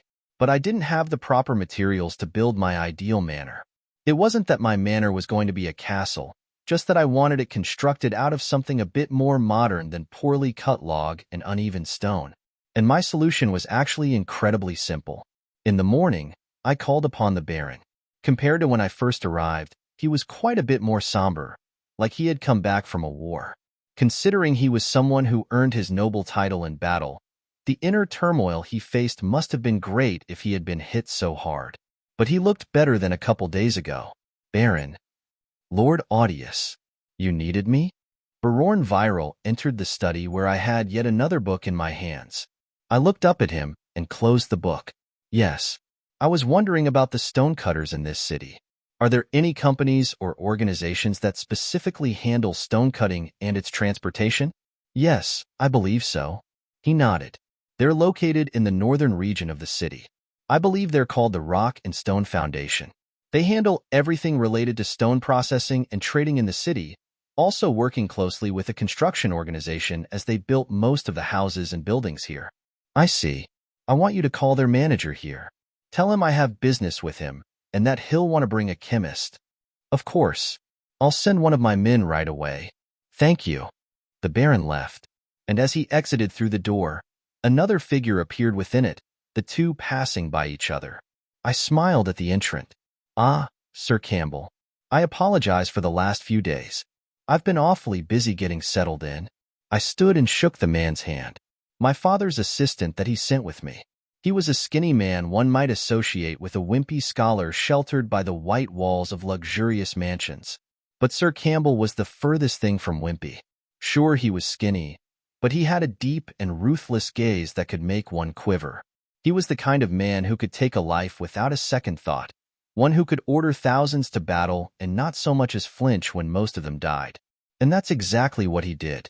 None of the people who stood with my father were ordinary, especially since he was a war general. And while Sir Campbell wasn't near the top of the list of most accomplished or renowned when it came to my father's assistants, he definitely wasn't low. I hadn't heard much about him other than he was one of the commanding officers who took orders directly from my father, and he did so with unwavering loyalty and dedication. He also handled some form of logistics, so when the war ended, he became a financial moderator who worked for my father. Now, he was here with me as my assistant. How much I could actually tell him to do, however, was the big question. Still, I only needed him for one thing: the iron mine, and the reason I chose this city. Sir Campbell nodded back to me, giving some professional courtesy despite his stoic disposition. Lord Audius, have you settled well in the manor? I know it isn't as spacious as my father's. It's enough. The escort has also begun their return to Fox City, besides 2 of my own trusted men who will stay here with me. I see. Fox City was named after my father when he took up residence there, and I was surprised to hear that Sir Campbell had his own men, because as far as I knew, everyone who was a part of the escort was a highly trained guard, someone who could serve as the guard of my father's personal estate. Nobody there was ordinary. Sir Campbell sure had his cards to play, but that wasn't one of my concerns right now. So, has my father given you more information on the iron mine? I don't wish to delay the establishment of something so profitable. He has. Sir Campbell grabbed a small bundle of papers that he carried inside a bag. He laid them out on a table between us. The iron mine is a large surface formation to the east along one of the major branches of the Ridge River. The east? Great. I sighed while thinking about my manor. Was I going to have to hide it in the mountains? Sir Campbell continued. It hasn't been touched due to the river itself being an obstacle for easy excavation, and there are no other nearby cities that can take advantage of it. So it's been sitting there untouched. Now, your father has granted you jurisdiction over it. If you take his loan, you will be responsible for not only the excavation, but paying him back. Has my father given me a deadline for this loan? He has not. Sir Campbell's voice lowered. The Duke has given me no information regarding repayment. Should you take the loan, you only need to worry about using that investment properly. And the Duke has given me full authority to manage the finances he has entrusted to this endeavor. And my first stipulation is that not a single coin will be utilized outside of the business of iron mining. Should you violate this rule, Lord Audius, I will not hesitate to repossess everything and leave. I will not allow the Duke's money to be wasted. I understand, Sir Campbell. I raised my hand with a smile, prompting the ruthless accountant to back off. Rest assured, my father's investment won't result in a loss. I'll consult you before spending, but I ask for at least some flexibility. I don't want you to misunderstand my spending and deem it a misuse. For example, if I desire to build a bridge over the river near the mine, and that requires stone cutting and processing, then I need to make sure that I can allocate the funds accordingly. You may manage the finances, but I still make the decisions as to how the money is used to further our goal. Chapter 8: Mining. Sir Campbell was silent for a moment, perhaps processing my words, or perhaps surprised that I was actually talking back. The only way in which I was going to use Sir Campbell as an assistant would be pertaining to the iron mine. In regards to everything else, he was just an employee. In the end, I was the lord of this city now. This could be called drawing a clear line between us. I would easily admit that I needed my father's investment. Without it, the establishment of my industry would take far longer. But I wouldn't allow this accountant to hold ultimate authority over that money.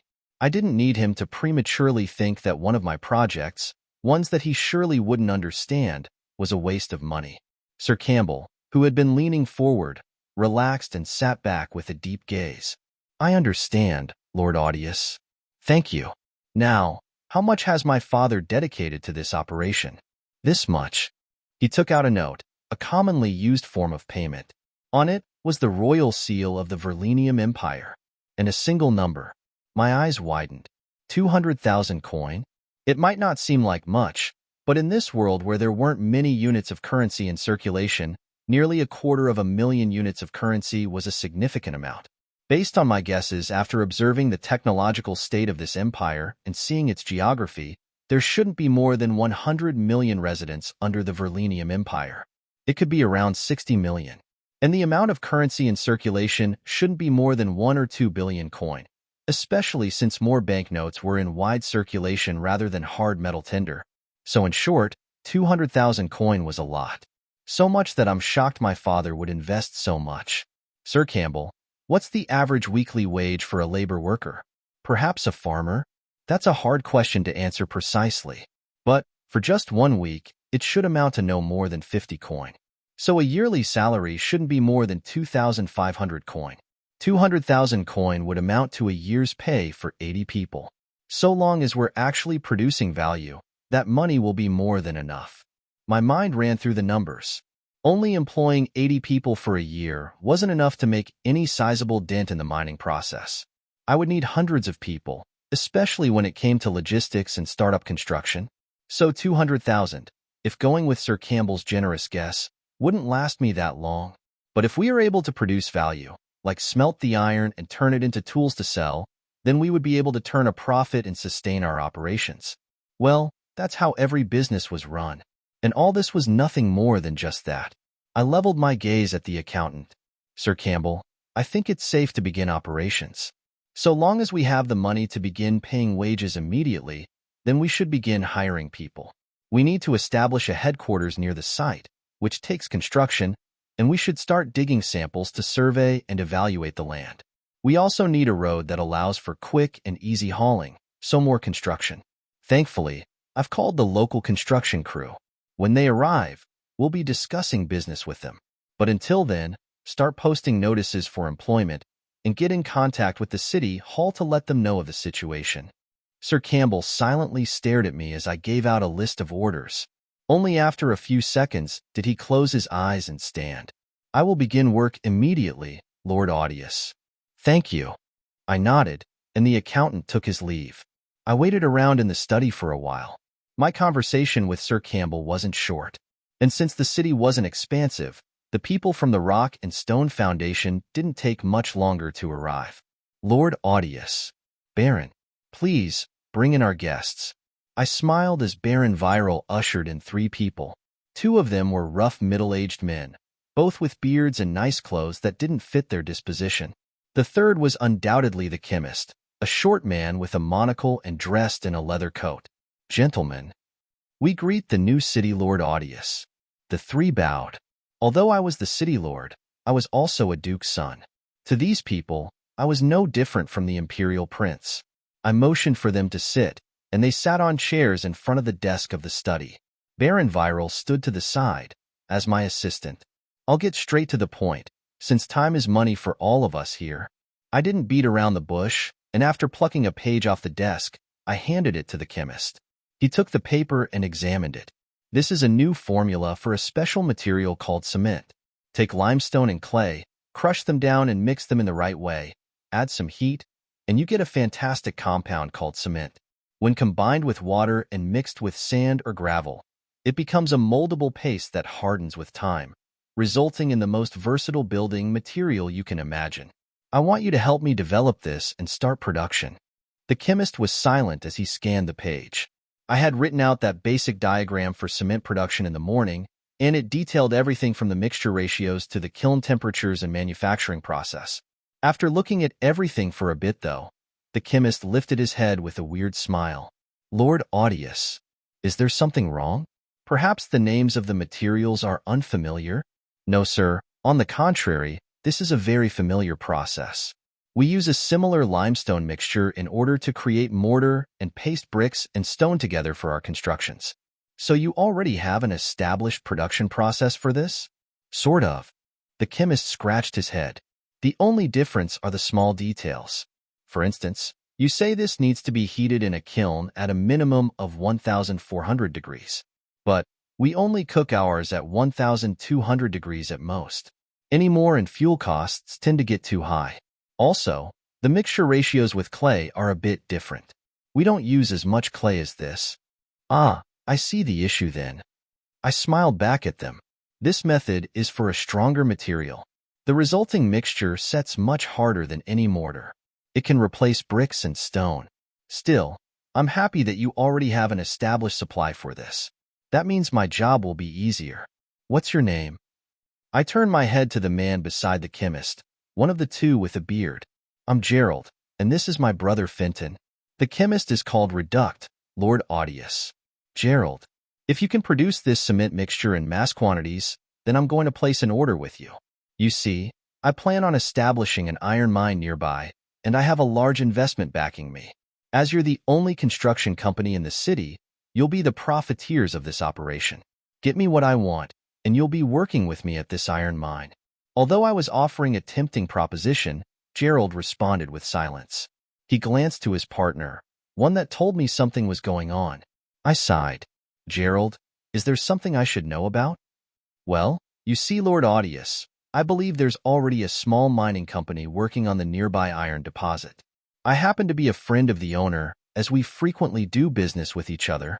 This time, I was a bit befuddled, but after thinking about it, I smiled. Ha ha ha, one step too late. Well, I can't say I'm surprised. It was unreasonable to think that an untapped treasure would stay that way forever. Very well then. Change of plans. I could only take things in stride. I'll have to trouble you to send a message to that owner. Tonight, if he can, tomorrow if not. Just tell him to find me here, and we'll discuss a deal. Of course, Lord Audius. I'm sure he'll be eager for such a great business opportunity. As for you guys, well, my offer is on the table. Take the ratios for cement and run some tests. I'll come visit in 4 days to see the progress. If you succeed, then we can move forward. We will do our best. With those assurances, Gerald and his brother Fenton left with the chemist. And sure enough, it wasn't long after that Sir Campbell came back with news. Lord Audius, it seems someone has already established a small outpost on the mine. Yes, I heard. I've already dealt with it. We'll be talking with the owner of that outpost soon. What did you have in mind? Sir Campbell asked with curiosity. I had no doubt shown myself to be much different from what he's heard. The rumors about me being an ambitionless leech didn't match what I was doing now. We're going to handle this like businessmen. Just be ready to fork out a large sum of money. It won't be long before we start putting that investment to use. Of course. With that, I began the first steps toward establishing my industry. Gentle Snow, I don't recall permitting you to leave, let alone go back to Northtown. Helva stood tall within the dark cave. In front of her was Gentle Snow, who stood as an equal. I'm sorry, matriarch. I needed to make sure that the girl was okay. Although she wasn't hung, there are fates that are worse than a quick death, especially for sorcerers. But that does not mean who can put the rest of us in jeopardy on a whim, Helva shouted, her shrill voice reverberating across the surrounding stone walls. The nearby sorcerers ducked away in fear, as if they were the ones being yelled at. Do you not understand? That city lord is the son of a duke. Trash or not, he only needs to say a word, and we would have an entire army hunting us. We would be eradicated in mere weeks. And you didn't even come back with the sorcerer, so that means she knows of our existence and is still in the possession of that city lord. What gives you the idea that he won't use her against us? I spoke to him. Gentle Snow cautiously said those words, yet the reaction she was afraid of still came. You what? The girl currently resides within the city lord's manor, and after I scouted, I found out that the city lord saved her because he doesn't believe in the lies of the order. So I spoke to him. To think you actually revealed yourself? Helva shivered in anger, but Gentle Snow insisted. He offered to house us. He said that the entire militia could go and take refuge in his city. And he didn't lie. Nonsense. We both know that your ability to see truth is only a gut feeling. Do you remember the last time we believed in that ability of yours? Gentle Snow bit her lip as her hand clenched. Nearly half of us were killed, all because you thought you could trust the wrong person. Now you want to throw us into the lion's den that is that city? You actually think we can be safe there? That sorcerer is only bait to lure us out. To think that after everything you've been through, you're still able to be so naive. Helva walked away, leaving gentle Snow to shake in emotion and rage. But, after only a few moments, she stilled. She raised her head, her visage now calm and cool. She walked deeper into the cave, ignoring Helva's sharp gaze on her back. Chapter 9, Deals. I met with the owner of the mine when he showed up at the manor the following morning. And I must say, my first impression wasn't that great. A tall yet chubby man, he sweat all over as he appeared before me in the study. His red face tried to smile as best he could, but with his hair that was pasted down and thin mustache, I could only see him as an underground swindler. He wasn't the most presentable, but I really only had one rule when it came to people I made business deals with. Speak with your assets, not your mouth. Lord Audius, it's a pleasure to finally meet you. My name is Cork, and I'm the owner of the Cork Mining Outpost. Welcome, Cork. I barely held back a weird gaze. He sure had a special name, but it fit his appearance, as odd as that was. He took a seat with my insistence, and after he led me through a few pleasantries, I jumped to the point. Mr. Cork, I've invited you here to discuss your outpost. You see, my father not only gifted me this city, but he also plans to invest in a mining company to be established on the iron deposit. Now, I had planned to begin hiring people and commence operations as soon as I could, but then I heard about you. I'm terribly sorry, Lord Audius. I had no idea. Don't worry, Cork. I waved my hand, stopping the large man from apologizing, and I could swear the sweat on his body doubled with my words. I just smiled. I don't intend to take away everything you've worked for. You found an opportunity and took it. I commend the effort. So I'm extending an invitation. I'd like to buy a majority share of your outpost, taking ownership of it in the process, including all your equipment. And if you're up to the task and have the necessary knowledge required to run a successful company, I'm willing to make you the manager for my mining operations. Oh. The man's eyes widened, his folds rippling in delight and surprise. Lord Audius, you are a generous city lord. If you find me worthy, I will do everything in my power to take on the responsibility. You see, I had worked with my father at another shale mine, and I came here seeking the opportunity of iron after confirming a rumor about the deposit. So I may not be the best, but I can promise that you won't find a harder working man. Cork straightened his back, his face turning even redder than before. His excitement couldn't be contained by his large body, and contrary to his appearance, I was pleased with his attitude and standing. If he had tried to take advantage of my fat wallet, I would have bought the U-post and kicked him to the curb, but he seemed very genuine, and it wasn't as if he were holding on to a treasure anyway. Such a mine could only be taken advantage of by those with the capital. It wasn't as if he retained ownership of the entire deposit, and he only had a small outpost that likely didn't generate much anyway. But that wasn't the point of my deal. I couldn't manage everything by myself, so I needed competent people who worked underneath me. A man who managed to establish an outpost on a barren deposit with an investment more than likely far smaller than mine had to not only be a hard worker, but an opportunist. He was someone who built something out of nothing. That was precisely the kind of person I wanted working for me. So I extended the invitation. Standing, I walked over and pat the man on the shoulder. Then I suppose we have a deal, Mr. Cork. This man over here is one of my directors, Sir Campbell. He's going to take a trip with you to your outpost for an evaluation. When he comes back with an estimation, I'll write the note and you'll have your money in position as my manager of iron mining operations. Of course. Pleasure to work with you, Sir Campbell. Cork shook the accountant's hand, earning an apathetic nod. And after sending that duo on their way, I settled back into my seat. It was nice, being able to simply send people to get work done, but it wouldn't be so easy for long. As operations actually began, I couldn't be so relaxed. I needed to personally make sure that things developed how I needed them to, but I had time, so I allowed things to develop slowly but surely. Knock knock. After thinking in silence for a while, I saw Grace enter the study. I smiled at my sister. Grace, how are you? I can't complain. She smiled back, sitting relaxedly in a chair in front of me. I've just been tending to Taya. She's gotten much better over the past few days. She's a strong girl. Stronger than me. Grace let out a small sigh. Standing from my seat, I went and pat her head, straightening out a few strands of her hair. I hope you don't ever have to go through something like that. It's fine so long as you stick to your beliefs and fight when the time comes. Our future won't be peaceful the way we're going. There will be wars and no small amount of blood. Your job is to prepare for the future. Well, it seems you've been doing more than I have. What's all this about business deals? It hasn't even been a week. She lifted her head and smiled at me.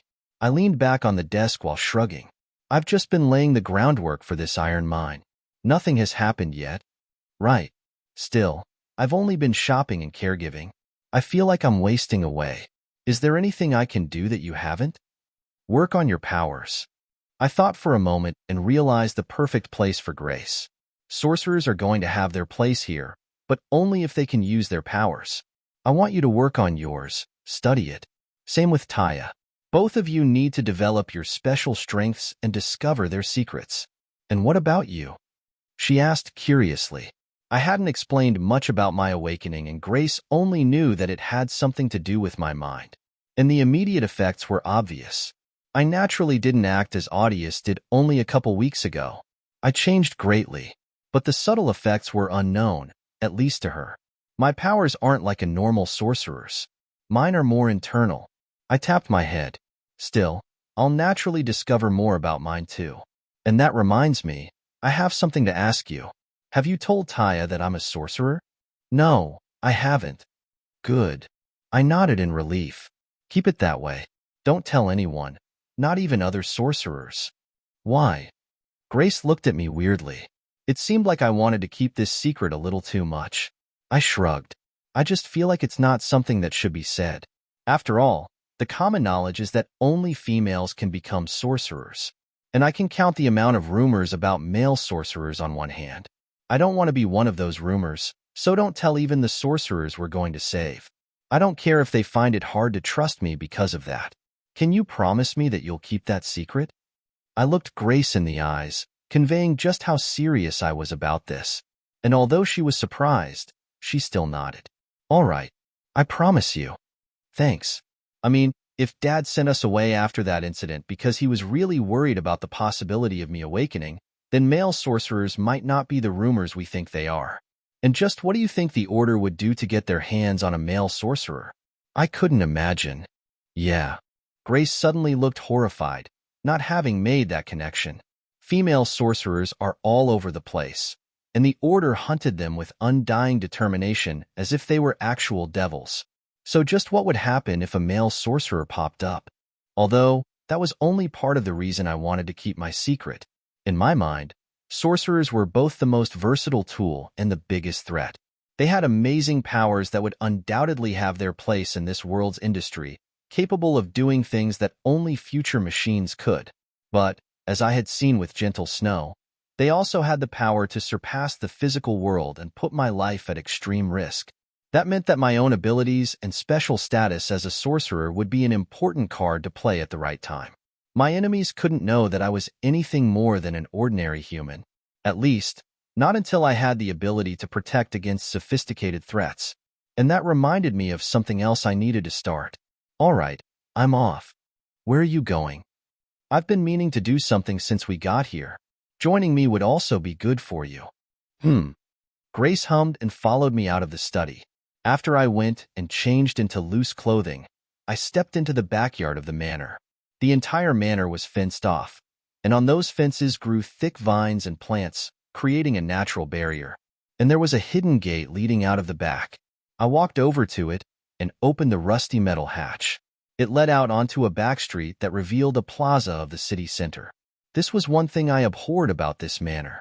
Why did he have to build his home in the center of the damn city? Anyway, I'm off. Off. Grace followed me as I walked onto the street. Then, she watched me weirdly as I did a few stretches. I'm gonna run. Run? Yes, the act of using your legs in a manner that exerts your energy and moves your body at high speeds. I know what running is. She rolled her eyes. Are you training your body? Precisely. Why? Because it's good for you. more stamina to do more work, and more muscles to look better. I smiled while flexing my non-existent arm muscles. Truly, the state of my physical body was quite pathetic considering Audius had never trained throughout his entire life. But that would change.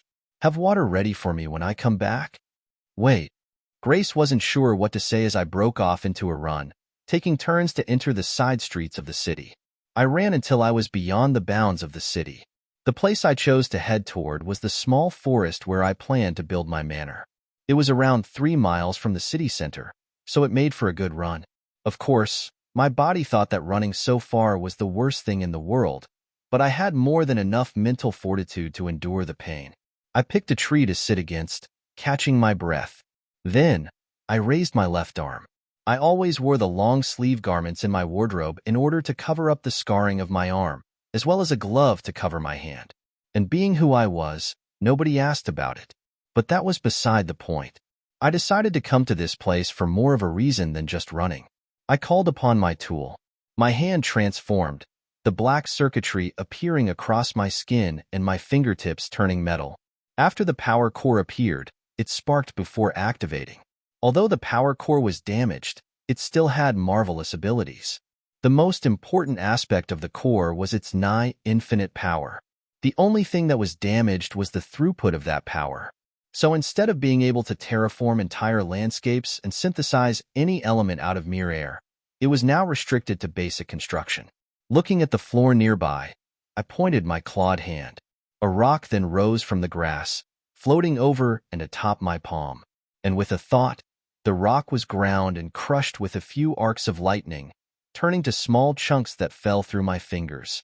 Nothing more than rough pulverization, yet using the deepest laws of physics. It seemed like although there were slight deviations in the laws of this dimension, it wasn't drastic enough to affect basic functions. There was still gravity and electromagnetism, and all the myriads of principles like tensile strength, pressure, and density still applied. And the tool tapped into these forces all the same, allowing it to break a rock apart bit by bit. One issue, though, was how the tool had adapted to this universe. The tool contained a repository of just about all the knowledge I could possibly ask for. It could be said to be an archive documenting every significant aspect of a civilization's development from beginning to end, and I had already tested recalling this knowledge. This archive was where I found the information about cement. But even just gathering that information took an odd toll. The tool directly wrote all manner of information about cement straight into my mind. All different types of cement, their endless lists of properties, all their different ingredient lists and proportions, all the different ways to process them. Everything was shoved into my head, giving me a horrible migraine. And from that expanse of information, I had to sort through everything and grab what I wanted, ending in that single page of information about cement. Thankfully, when the tool gave me the information, it resulted in an odd awareness of everything, as if I could see all the information at once. It made picking things out very easy, but for that duration, my mind was still under a lot of stress. For what reason the tool had resorted to this method of accessing its archive, I had no idea. And after the process ended, all the vast amounts of information gradually faded away, my brain only remembering the things I focused on. It was weird, but that function was easily the most important function. The knowledge of technology and science was monumentally valuable in this primitive world, even more than my tool's ability to use it. After sitting around for a bit, I set my sights on a nearby tree. Like with the rock, I brought up my hand and pointed. From the claws came sparks and light that shot toward the tree. That's when my vision changed.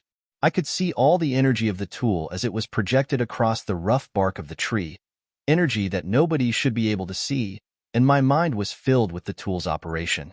Its functions were like code in my brain, making me totally aware of every action I could and couldn't take, as well as the energy consumption at every moment in time. It was like my brain had become a part of the computer, in a way, and I knew that I needed to operate it personally. Things wouldn't happen without my input, so I expressed my desires. And light shone. ZZT. Sparks flew, and some rays of light shone on sections of the tree. These rays slowly sliced through the bark and wood without burning or harming any of the material in the process. It was slow, far from the true power of the tool. But after less than a minute, the tree fell. And when it hit the floor, it didn't just crash with a thud, but fell apart in segments. I saw the cleanly cut wood planks crash among each other. They weren't treated or even dried, but they had been shaped perfectly. Then, I pointed my hand, and the planks rose. Their ends were cut into varied shapes as they floated in the air and pieced themselves together. Their cut ends merged perfectly, and before long, all the planks had been used to form the edges of a wooden cube. I smiled. With this tool, although I couldn't warp the earth like a god, I would still be able to bring about precision construction. Factories that this world couldn't make would all be possible under my hand. Of course, so long as I kept it hidden. Otherwise, I'd be the target of an unprecedented witch hunt. Chapter 10, Carbon. Grace placed a keg of water out in the back garden of the manor for Audius, whenever he decided he would return. Since she wasn't interested in waiting forever, she strolled through the manor and found Taya's room. Entering, she saw the small girl who had recently been regaining her health at breakneck pace. She hadn't been horribly malnourished in the dungeon before her execution, but she never ate as people like Grace might have. Having full meals at least twice a day wasn't normal. Normal people would eat 2 small meals a day, and that's if they lived with decent income. Even wheat farmers wouldn't be able to indulge in bread. After all, there was only so much yield a single farmer could harvest, requiring them to be frugal. Taya was gaining a supple layer of skin over her bones, making her seem less like a little girl and more like a woman. It was generally agreed upon that sorcerers had an average level of beauty high above normal women, and Taya, like Grace, was shaping out to be a gorgeous young lady. Grace enjoyed buying clothes for this girl, but recently, Taya had nothing of the sort on her mind. Perhaps Audius had told Taya to practice her powers like he did Grace, because recently Taya wanted to do nothing but test her magical abilities. Thankfully, they had worked out a system. Grace brought items to work with to Taya's room, and together the two would play around and try to classify their abilities. And they had discovered interesting things, particularly about Taya's ability. Knock knock. Grace tapped on the door while entering, prompting Taya to lift her head from her task. It seemed she was testing her abilities, as expected. Y grasa. Good afternoon, Taya. I see you're hard at work again. Using abilities came at the cost of energy, though not necessarily bodily energy. It was unknown where a sorcerer's powers came from, but a sorcerer could clearly feel when they were tired from using their powers. Yet, Taya was working whenever she could. And right now in particular, she looked to be deep in thought. Grace walked over to the table she was sitting at. In front of Taya was a pile of black dust. Lord Audius said something about my power being corrosion? HM? I think so. But that was just a guess. Right? Taya scratched her black head of hair. Whenever I use my power on items like fruits or paper, I always get this black dust. And I looked at what comes out from the black dust, and it's usually a liquid or colorful dust. Still, I feel like my power turns things into this black dust. It's really messy too. I'm not sure what it could be. Grace pondered while looking at the pile of black dust. It was a fine powder that Taya had placed on top of a piece of paper. Can you do anything with the dust? Not really. I can only move it around. Taya waved her hand, and a portion of the black dust rose. It floated above her palm after forming into a smooth black ball. But as soon as she lowered it back down to the pile, it returned to its powdery form. Grace wondered even more. Was her ability simply to control this black powder? It seemed like extracting it from an object was only a byproduct of the main ability, if that was the case. But what was the black powder? Both of them were asking this question in their minds. How fast can you move it around? Kind of fast, but not far. Taya captured another ball of the powder, and pushing it out, the ball hovered away from her body. It moved halfway across the room, which was about 3 meters away, before stopping and faltering. It seemed that was her limit. Then, bringing it back to her body, Taya made the ball spin around her person. It wasn't incredibly fast, but that seemed to be because of her own ability to keep up with it instead of her power's limits. So in the end, Taya's power was simple. She could control the black powder, whatever it was. That included turning objects into it, perhaps by burning them in some way. After all, burning things often produced black residue. Maybe Audius might know what this is. Is there something wrong? I asked Grace and Taya, who came to me in my study. I had finished my workout for the day, and evening was dawning. The two girls approached me with a small wooden container. After placing it on my desk and opening it, I saw a pile of black powder. I looked at it before nodding. That's a wonderful pile of powder. I'm so glad you've showed this to me. Pfft. Taya held back a giggle while Grace rolled her eyes. We're wondering what this is. Do you know? Well, not many things can form a pure black powder such as this. It looks like someone ground up some coal. In which case, this is carbon. I touched my finger to the powder, and sure enough, it returned a thin black film over my fingerprint. I then rubbed my index finger and thumb together and felt the smooth texture. Graphite, and by extension carbon, was a great lubricant, so it could be identified simply by feeling the way it reduced the friction between one's fingers. But knowing that, I was a bit confused. Simply grinding up coal wouldn't produce a powder as deep black as this. It would have to be graphite, as coal had several other elements within it that diluted its color. But where would these two girls find graphite? Did this city have another mine that I didn't know about? I looked at them with a questioning gaze. Where'd you get this? This is the product of Taya's ability. Grace motioned toward Taya, who was scratching her hair with a smile.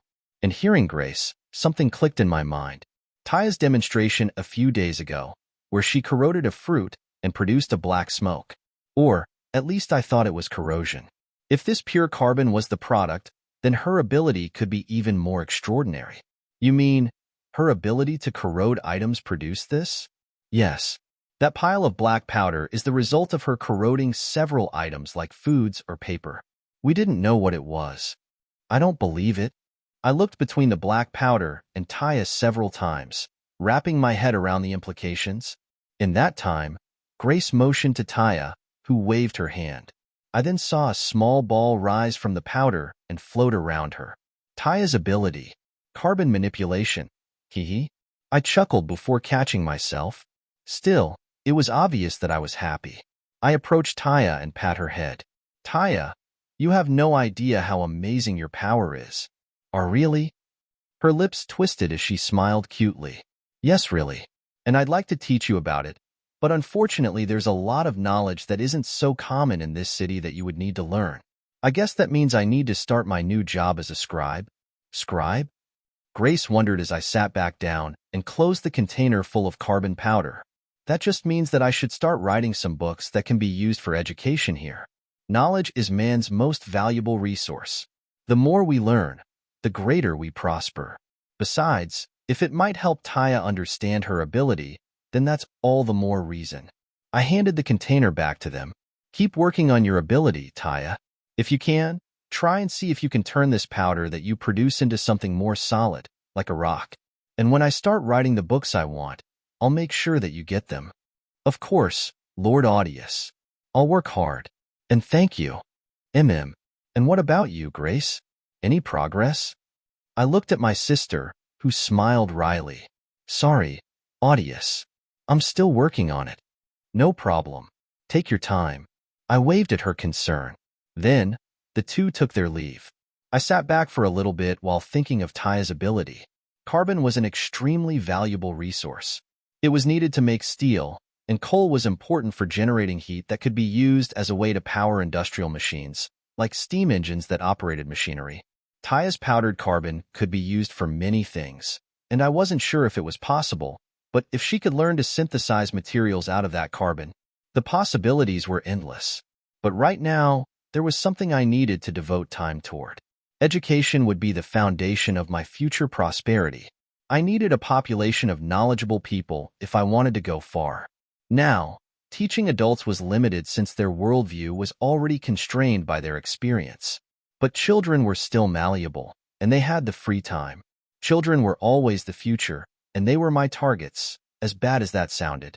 But surely there were some adults who were open to learning new things, especially the industrialists and entrepreneurs.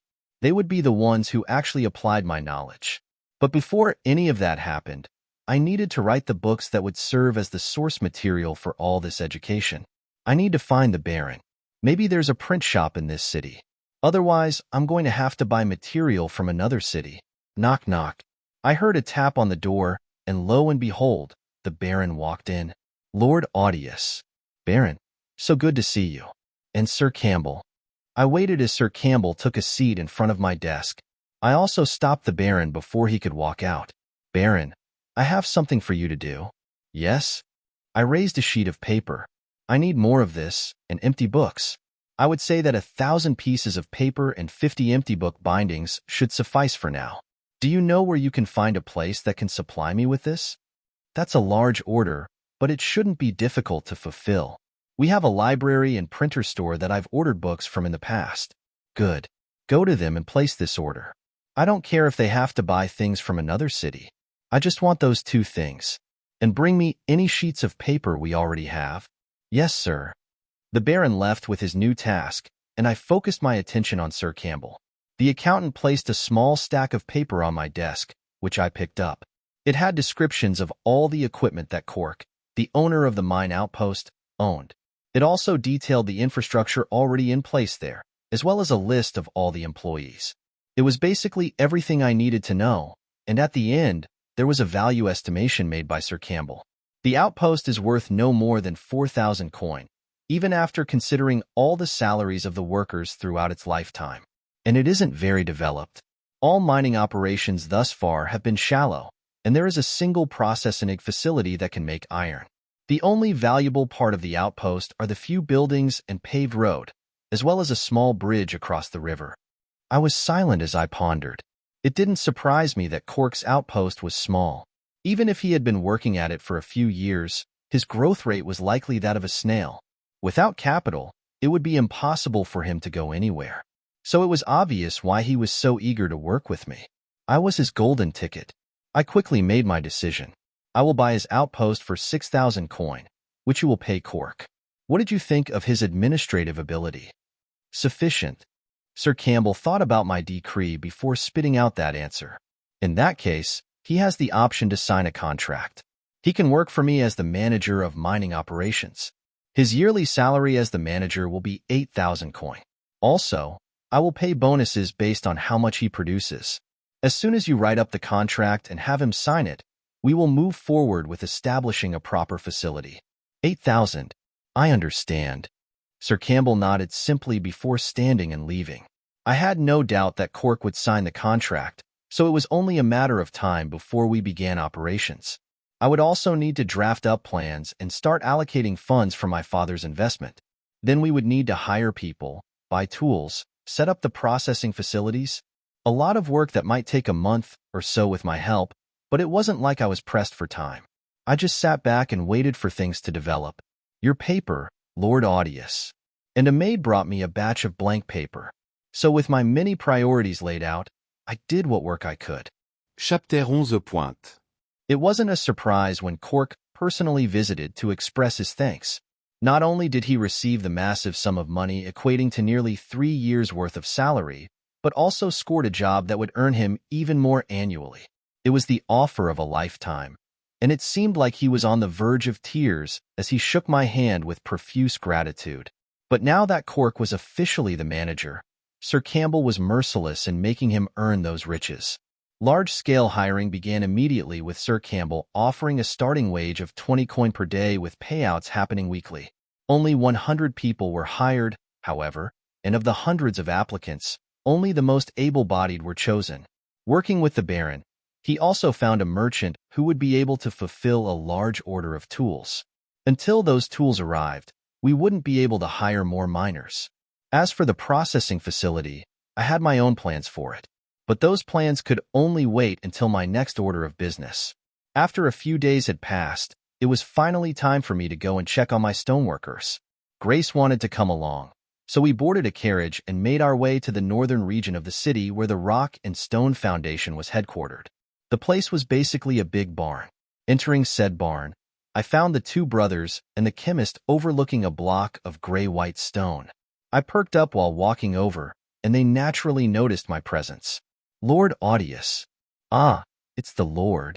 The 3 greeted me, and it was the chemist who announced their progress. Lord Audius, we've had great progress in these past few days. Truly, that formula of yours, while costly, does indeed create a strong product. This is one of our final tests that we were going to show you. He pointed to the block of concrete. It definitely looked like what I wanted. This cement of yours hardens with great speed and strength, and it took a formula only slightly different than ours. But the only issue, as I stated before, was the heating requirements. We've gone through a great amount of fuel, so much so that I can't imagine this product being too profitable. What kind of fuel do you use? I pondered a moment before asking, and the chemist led me to their kiln where they cooked the cement. We usually use coal and have a cycling method that allows us to constantly insert new fuel and remove waste. The chemist picked up a small piece of coal, and I became curious. Where do you get this coal? Yamaha City, to the east along the mountain range. They have a coal mine there, so we buy their coal while we often trade the products of our stoneworking, like our inferior cement. I see. I smiled while my mind roiled with ideas. If only I could build trains over there. Saudi. Nothing. Anyway, I have a suggestion. I pointed to the coal. If you grind up the coal into a powder before burning it, it'll greatly increase the efficiency. The only problem is that coal dust is dangerous if not handled correctly. Oh. My eyes widened as I remembered something. I couldn't help but glance toward Grace with a smile. I know what to do, but it'll have to wait. Gerald and Fenton. Yes, Lord Audius. You two have fulfilled your end of the deal and have successfully cooked my concrete. Now, we can officially begin construction. I'm going to build a manor for myself, a very large one, and I want it to be built out of this cement. Here are some of the details. I retrieved a few sheets of paper from my jacket and handed it to the brothers. On it I had diagrams of the overall manor, and they were rather shocked. The place was nothing short of a castle. It was a massive mansion with 24 rooms, huge bathing areas, several auxiliary rooms for office use or meeting areas, a grand kitchen, recreations rooms, and more. It would have everything I needed and wanted, but of course, the reason it was so big was because it would serve as the primary housing for all the sorcerers I planned to harbor. Of course, I also planned for it to be expandable. In case I decided to build offshoot buildings, I planned out space to allow that. But when factoring in the grand and artistic aesthetic I designed it with, the construction project was no doubt a daunting undertaking. And by the end, it would be a palace fit for a king. A place that dwarfed my father's estate in comparison, which was by design, of course. I reassured the brothers who were looking at my diagrams with bulging eyes. I suppose the fact that I designed every detail myself had them equally as shocked as its complexity. Don't worry, you two. I don't plan to have everything built in a short amount of time, and I plan to pay you handsomely for this. But there are several preparations you'll need to make beforehand regarding the cement and materials. I'll have lists for you, and I naturally expect to have many workers hired. So, take those sheets I've given you and calculate the estimated costs. There are numbers for the materials that I've drawn up as well to help you. Take however long you need to run tests, and give me a bill. We will live up to your expectations, Lord Audius. The brother Fenton lifted his head with a serious nod. While it was a colossal project, it was also a big opportunity to make some big money. Craftsmen out in these rural towns never got opportunities like this. Only the royal craftsmen who worked in the capital of the empire ever got to see these large-scale projects. So these two brothers would naturally do their best. Oh, also, Sir Campbell will be coming to you to talk business about the mining operations. We've reached a deal with Cork, so everything is about to start soon. Oh, that's great news, Lord Audius. I'm sure Cork is very happy. Haha, happy is an understatement. I laughed while remembering Cork's enthusiastic thanks not long ago. After that, I settled a few more things with the brothers before leaving. Grace, who had been standing to the side the entire time, looked at me oddly as we rode in the carriage. How much crazy knowledge did you get from your awakening, exactly? It's hard to estimate. But if I had to say, I would say everything. Everything? She tilted her head, causing me to smile. Yes, everything. I know about everything there is to know. About science, about architecture, about war, about inventions that you can't even imagine. I sighed in wonder as I thought about the grand scale of what I knew about. Grace, I know about all the stars in the sky, exactly what they are and how they were birthed from the darkness of the great beyond. I know about how our bodies are composed of countless small building blocks that carry out countless functions to keep us alive. There are so many things that I couldn't possibly begin to recite everything, and it overwhelms me just thinking about it all. So truly, my power is that of the mind. But I turned my head toward her and saw her face, which wasn't sure how to feel about all this. I really was different from before. I was an entirely different person, incomparable to the Audius that Grace had known for her entire life. Now, I was bold. I could look someone as fierce as Sir Campbell in the eye, and I could make business deals and take control of a city. I also had vast knowledge that Grace couldn't even imagine. There were only two things that remained the same as before. First, my face. And second, my love for Grace. She was the one always by my side. At first, it had only been because of her awakening, but over time we grew an unshakable bond. She was there to defend me even as I got berated by our older siblings, or when I was ignored by my father. And I was there for her when she was ignored by our mother and had a hard time making friends with other noble girls. The me who was 6 was, without question, the dominant ego during the merger. Audius couldn't even slightly compare to 6's sheer force of will, intelligence, or otherwise. But if there was one thing that 6 couldn't keep out, it would be Audius' love for his sister Grace. Audius, I didn't want Grace to think of me badly. I didn't want her to be put off by my change. And I expressed that feeling. I hope that this doesn't change your view of me. I know I'm different, but you're still my sister and my partner. After all, I didn't design that manner just for myself. I nudged her with my shoulder, causing her to smile.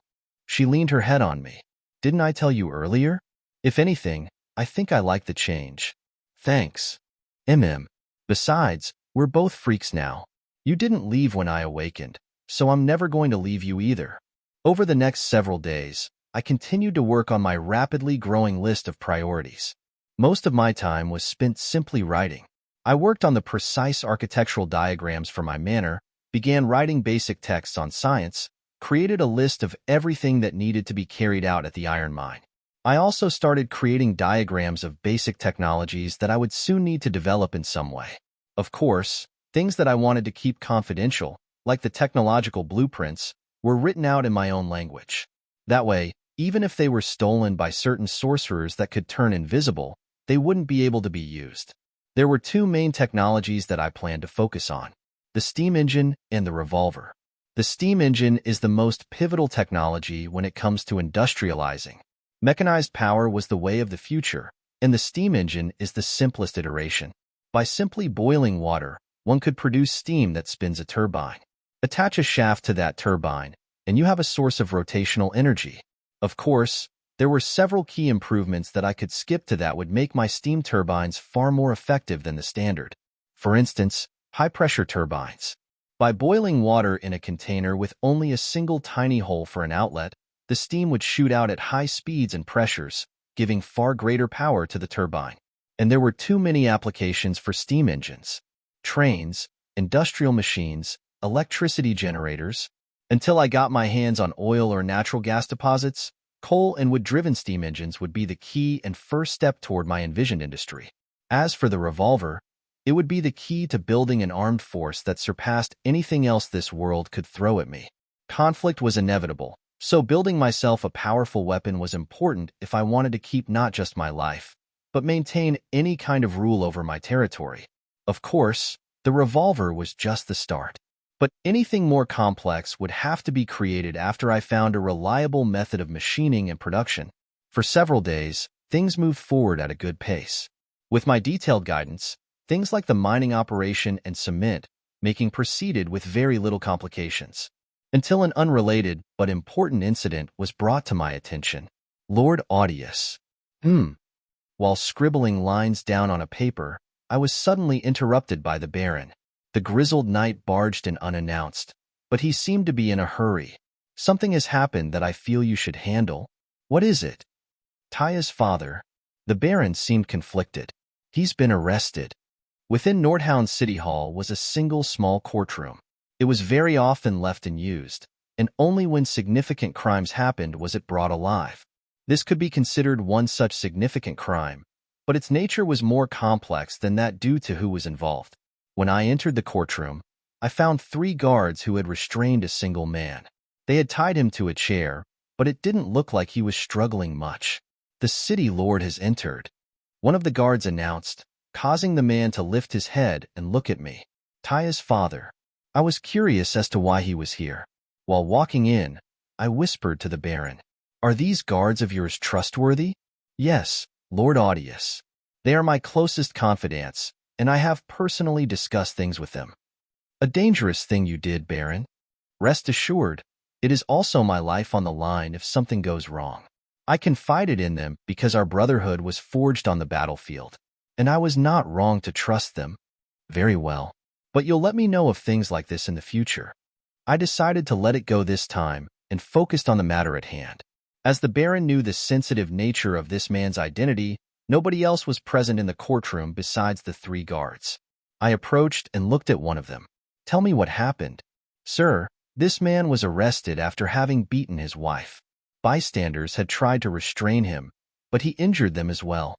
His wife is now being treated by the local doctor. She'll live, but the wounds are bad." "I see." I nodded and bent down so I was eye level with the man. "What's your name?" "My name is David Point." "David Point, why did you beat your wife?" I watched as he raised his head, his eyes boring into me with hate. And that gaze confirmed my guesses about the situation. "You probably don't remember, do you? You probably didn't even care to hear her name." His rage spilled forth with every word. Many days of pent-up hatred and grief were being unbottled. My daughter was no demon. She was a good girl who just wanted to help on the farm. And yet, you monsters killed her. You monsters killed a young girl because of some curse that she couldn't control. His body bulged against his restraints, his red eyes glaring into me with nothing but the desire to kill me. "You want to know why I beat my wife within an inch of her life, City Lord? Because she's an actual demon. To think that the woman I married would send her own daughter to die. A woman who would kill her own child is nothing more than a heinous devil. I only regret that I couldn't send her to hell, so that she may beg my daughter for forgiveness. But go ahead and kill me anyway. At least then I'll be with my baby girl." His breathing was rough as he finished screaming, and I looked him in his eyes with a gaze that didn't falter. For a while there was silence, until I glanced behind me. The Baron saw my gaze and nodded, opening the door he was standing by. Click. 2 girls walked in. David Point. I spoke as Grace brought the center of this conflict forth. Both of them were crying, having heard everything from behind the door. David's eyes widened in sheer shock. "I happen to have the same thoughts as you, which is why I had Taya take refuge within the Baron's manor." "Guards, release the father." With my word, one of the guards hesitantly undid the restraints. David slowly stood, reaching toward his daughter in disbelief. She walked forward as he did. "Taya." "Dad." Taya spoke through sobs, and without being able to bear it anymore, she wiped her face and ran into her father's embrace. "Dad." "Ah, my baby girl, I'm so sorry." "I'm sorry." Both of them let their pent-up emotions flow as they clutched onto each other. As I stood to the side, Grace came to my side, wiping her own tears with a smile. "Thank you, Audius. There's no need to thank me for something that should be a given." I spoke as the father and daughter separated. "Taya, are you okay?" Infine, Dad. "Lord Audius has taken care of me." She smiled and looked at me, her father's gaze turning with her. I just smiled. "Mr. Point, I'm sure I can confide in you. I don't believe in the lies of the Order. All they are is a people who fear what they don't understand. But I don't currently have the ability to face their wrath, so I was forced to keep your daughter within the confines of the manor." I do apologize. "No, Lord Audius. I apologize." David suddenly knelt and placed his head against the floor. "You have saved my daughter, so I give you my life in exchange. I will accept any punishment and command, nothing short of giving my life." "Dad?" Taya was shocked by her father's declaration, her worried face pleading with mine. But I just shook my head. "Please, there will be none of that." Stand. David slowly climbed to his feet, presenting himself with a rigid salute. My brow raised. Were you a knight? Yes, my lord. I served shortly in the Heart's Blood War and left as a knight. I see. You must have been an accomplished warrior. My father was also a great hunter who has killed demon beasts. Taya couldn't help but speak out, and her words made me curious. Is that right? He was also my captain during the war, Lord Audius.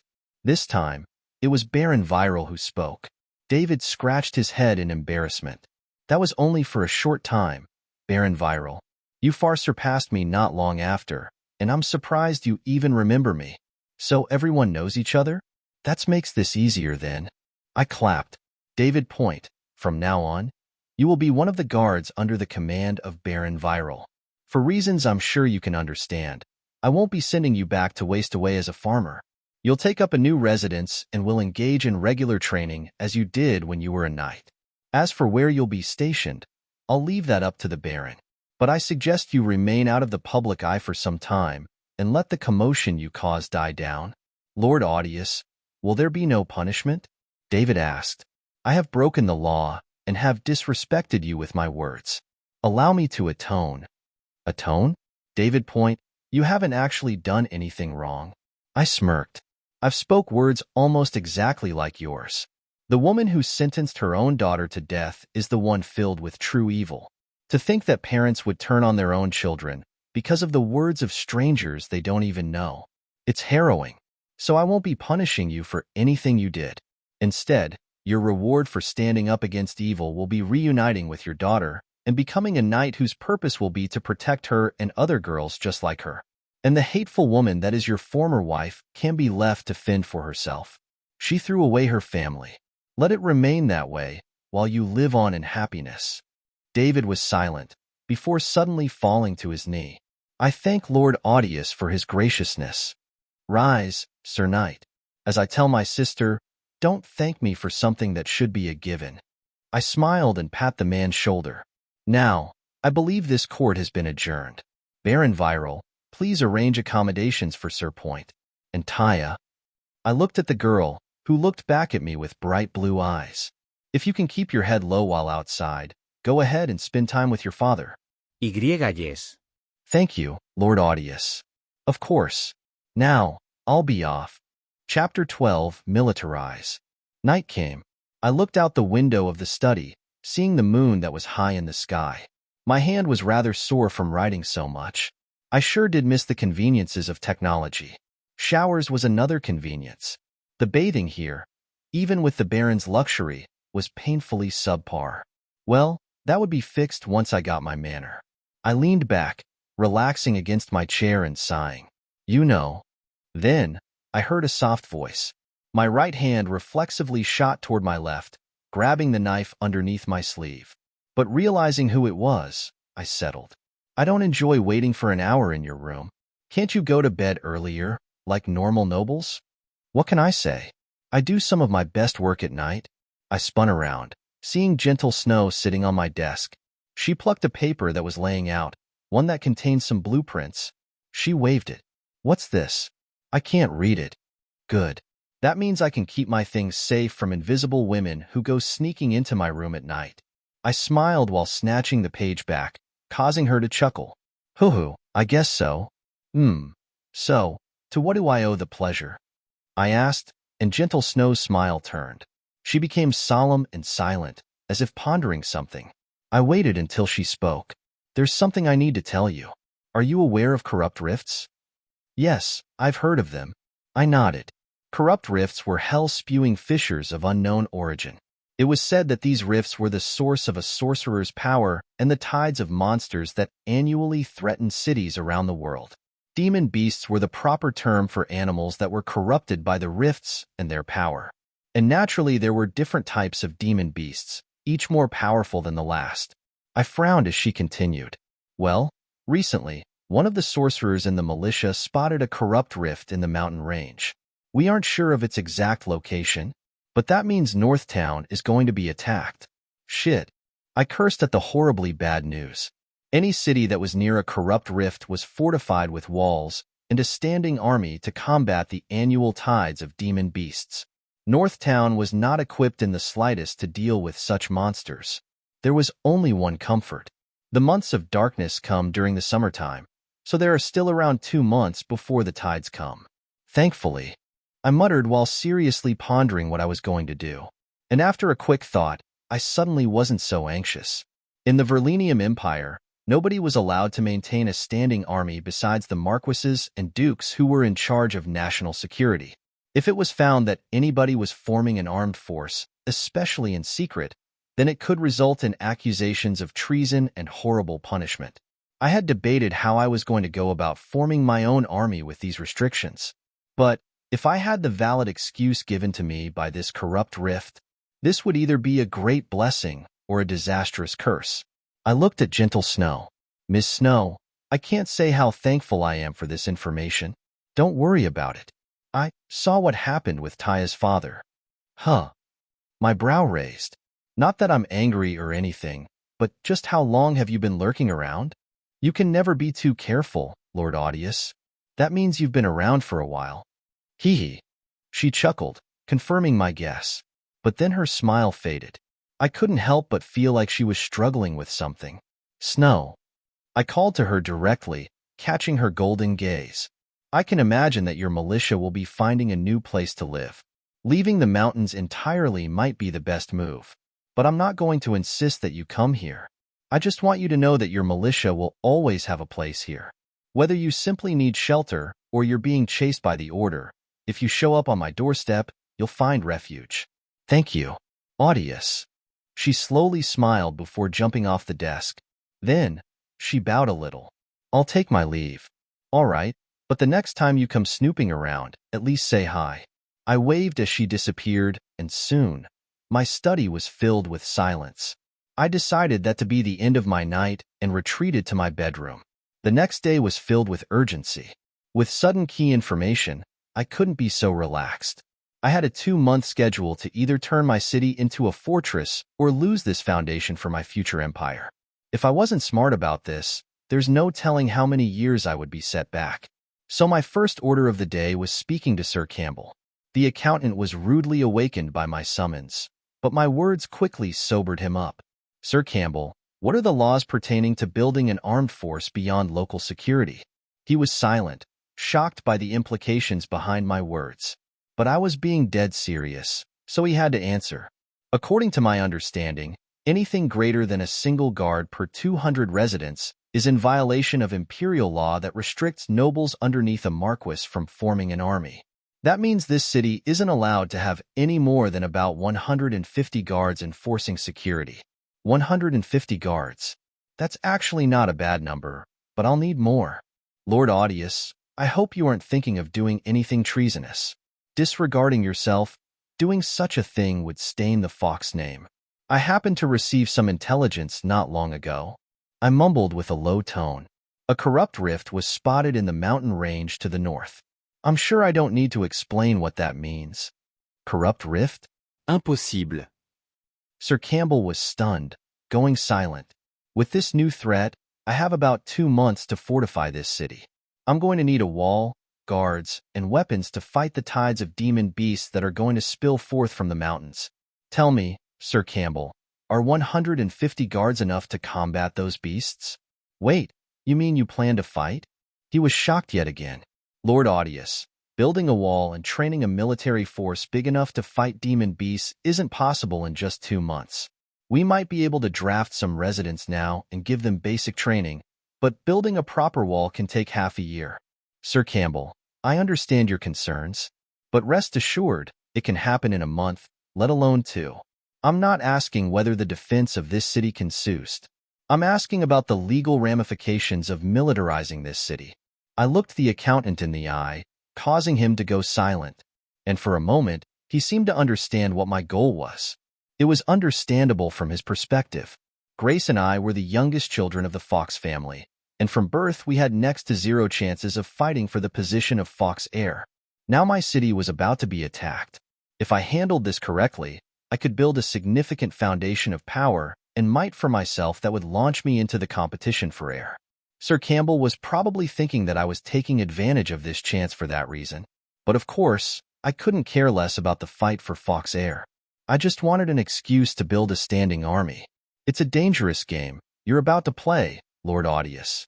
He spoke with a deep tone, but his words only caused me to smile. Well, it wouldn't be fun otherwise, now would it? So, what legal moves do I need to take? Sigh. The accountant sighed, seeming to age a few more years. Well, a letter to the Duke is top priority. You need to brief him of the situation. I will also write a letter. After that, you must keep news about the corrupt rift from leaking. The Marquis to the south cannot know about this by any means. Otherwise, he will personally lead an army here to establish a stronghold, and you will lose your hold on the city. As for the legal ramifications of having your future army discovered, allow me to give you a piece of advice the Duke often operated by. He smiled just a bit. In this world, there's no such thing as asking for permission. Take what you want now, and ask for forgiveness later. So long as you have the power to lay claim, they won't force your hand, and you'll have the authority you want. Doing otherwise simply forfeits your chances. Heh, that's exactly what I wanted to hear. I couldn't help but chuckle. Very well. Let's have these letters sent by tonight. And you're the only one who now knows of this information, so my trust is in you. I understand, Lord Audius. I have a question, though. He narrowed his eyes. Where did you attain this information? Let me worry about that. If you want, send one of your trusted men to the mountains and scout the area. He can confirm it. No, I suppose I'll just take your word for it. Now, if you'll excuse me. The accountant left to work, and I had no time to spare either. Grabbing a sheet of paper, I quickly scribbled down a message to my father.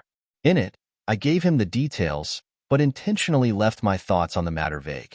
It could be summarized simply. A corrupt rift has appeared, and I'm going to begin forming an army in order to protect my city. I'm sure my father would reach his own conclusions, which is what I wanted. I also ensured that, just in case this letter was intercepted and read, nobody would be able to blatantly assume that I was doing something unlawful. I even drafted a letter that could be sent to the Marquis down south, who was the nearest authority that could amass and control a military. I left myself ways to escape in case something backfired.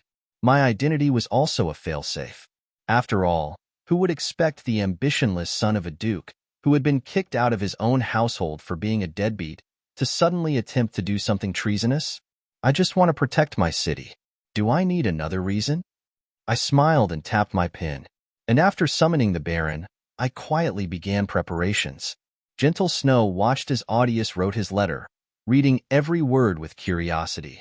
After many days of observing this young man, she had reached the conclusion that he was far more complex than he showed himself to be.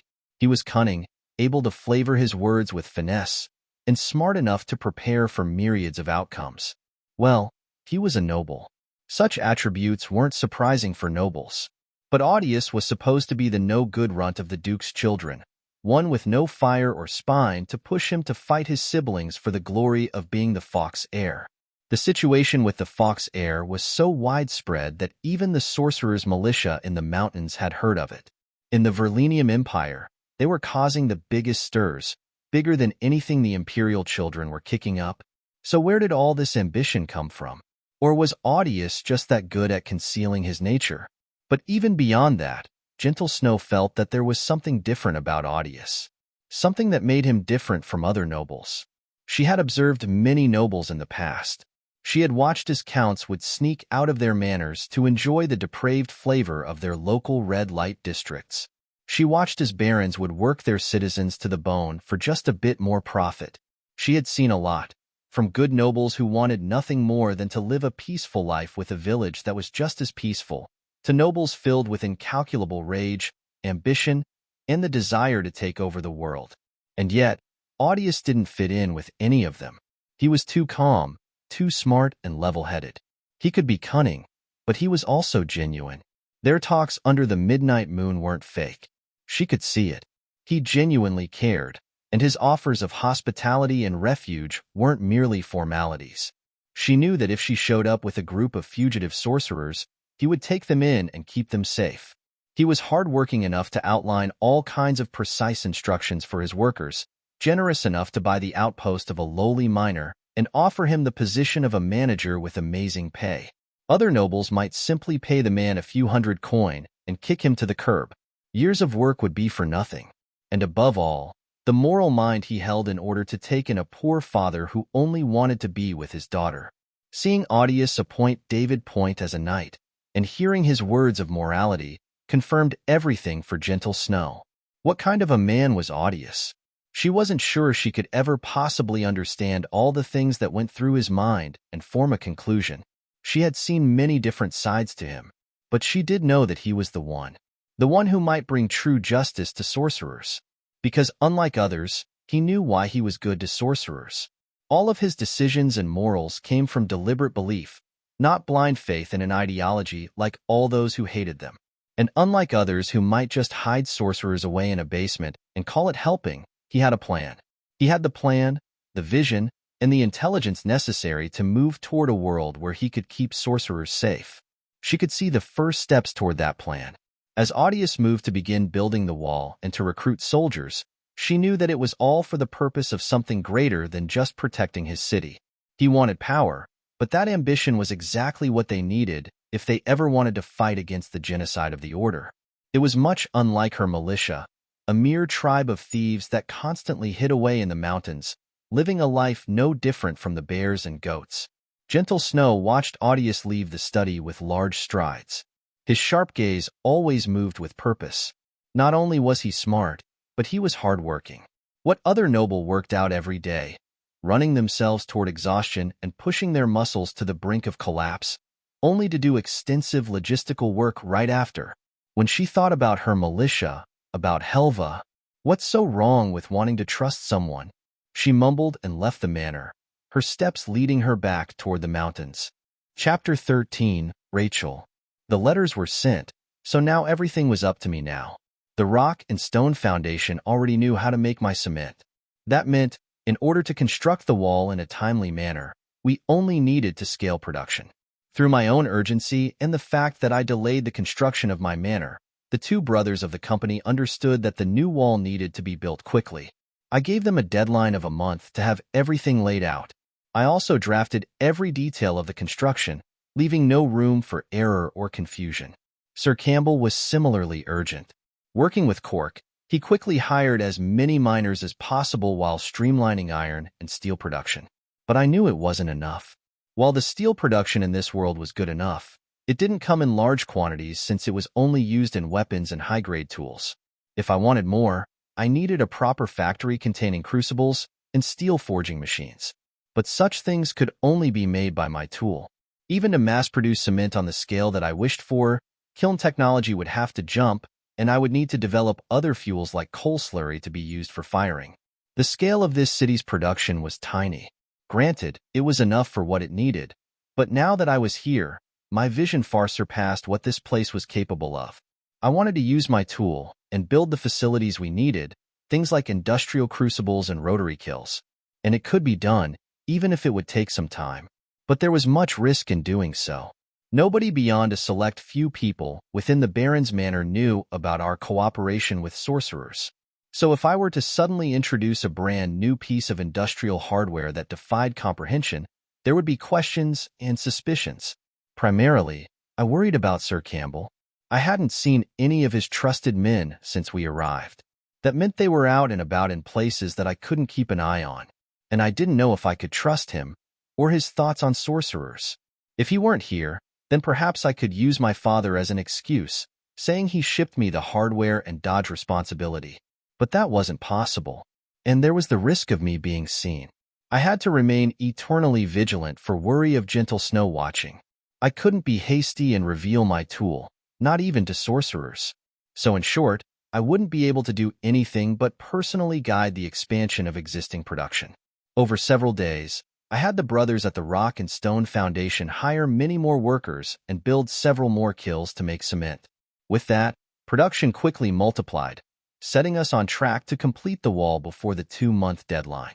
And with dozens of workers at the mine under the guidance of Sir Campbell and Cork, iron and steel production was underway.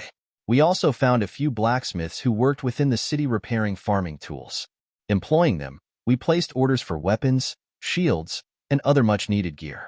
So, even without mass industry, we were on track to have ourselves fortified before the months of darkness came. However, There was one overarching issue that could only be solved with a key piece of my knowledge: military training. Soldiers of sword and shield couldn't be made competent in only a couple of months. It took much longer to become proficient with the sword and spear and increase general fitness. That meant I likely wouldn't be able to build a strong enough force to fend off whatever enemies may come our way, even with walls and weapons. That's where my knowledge came in. I had planned to build revolver weapons after getting my hands on brass and developing smokeless nitrocellulose powder. But with new time constraints, I was now forced to develop the more primitive flintlock weapons. Getting my hands on the ingredients for black powder was easy. I could easily produce charcoal, and after some discussion with Reduct the chemist, I was able to contact a merchant that could quickly bring me a large supply of potassium nitrate, otherwise known as saltpeter, and sulfur.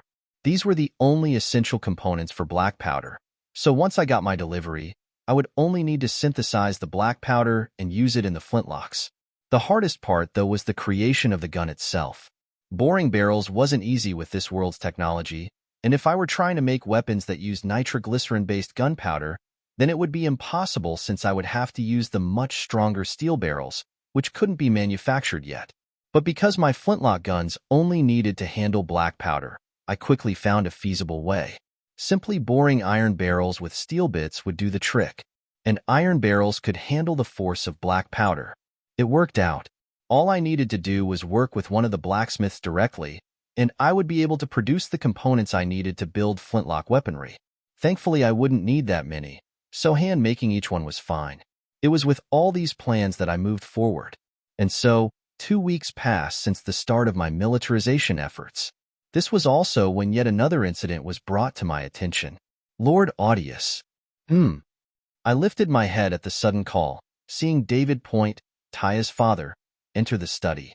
He looked both happy and concerned. What is it? Sir, the citizens have found another sorcerer. They've brought her to the front gate of the manor. The front gate? I raised my brow and stood from my seat, walking straight out of the study. Let's go. Hey, let go of her.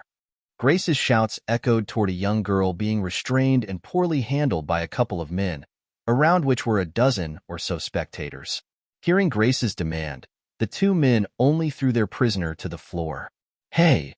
Grace panicked as the girl tumbled across the hard stone floor. She hurried down and grabbed her, picking her up and looking at the large bruises and broken skin across her body. However, she was shocked as those purple bruises rapidly changed color, returning to a healthy, supple pink before fading to pale. All her wounds were like that, closing up in a mere several seconds. The sight caused one of the men to snicker. She's a healer. There's no need to treat well a sorcerer who can't even get hurt. What, you think she can't feel pain? Is there a reason I should care? He questioned back, causing Grace to go silent. She didn't forget that she wasn't supposed to be publicly supporting sorcerers. There is, actually. But suddenly, another voice caught everyone's attention. Grace looked back, feeling a wave of relief as Audius walked out. He nodded to her before looking back at the men, who were excited at his appearance. City Lord Audius, we've brought you a healer. Yes, and a disturbance. Did you think it was acceptable to do any of this? Sir? The men were confused as they were berated instead of praised. Audius looked down at them with a half-disgusted face.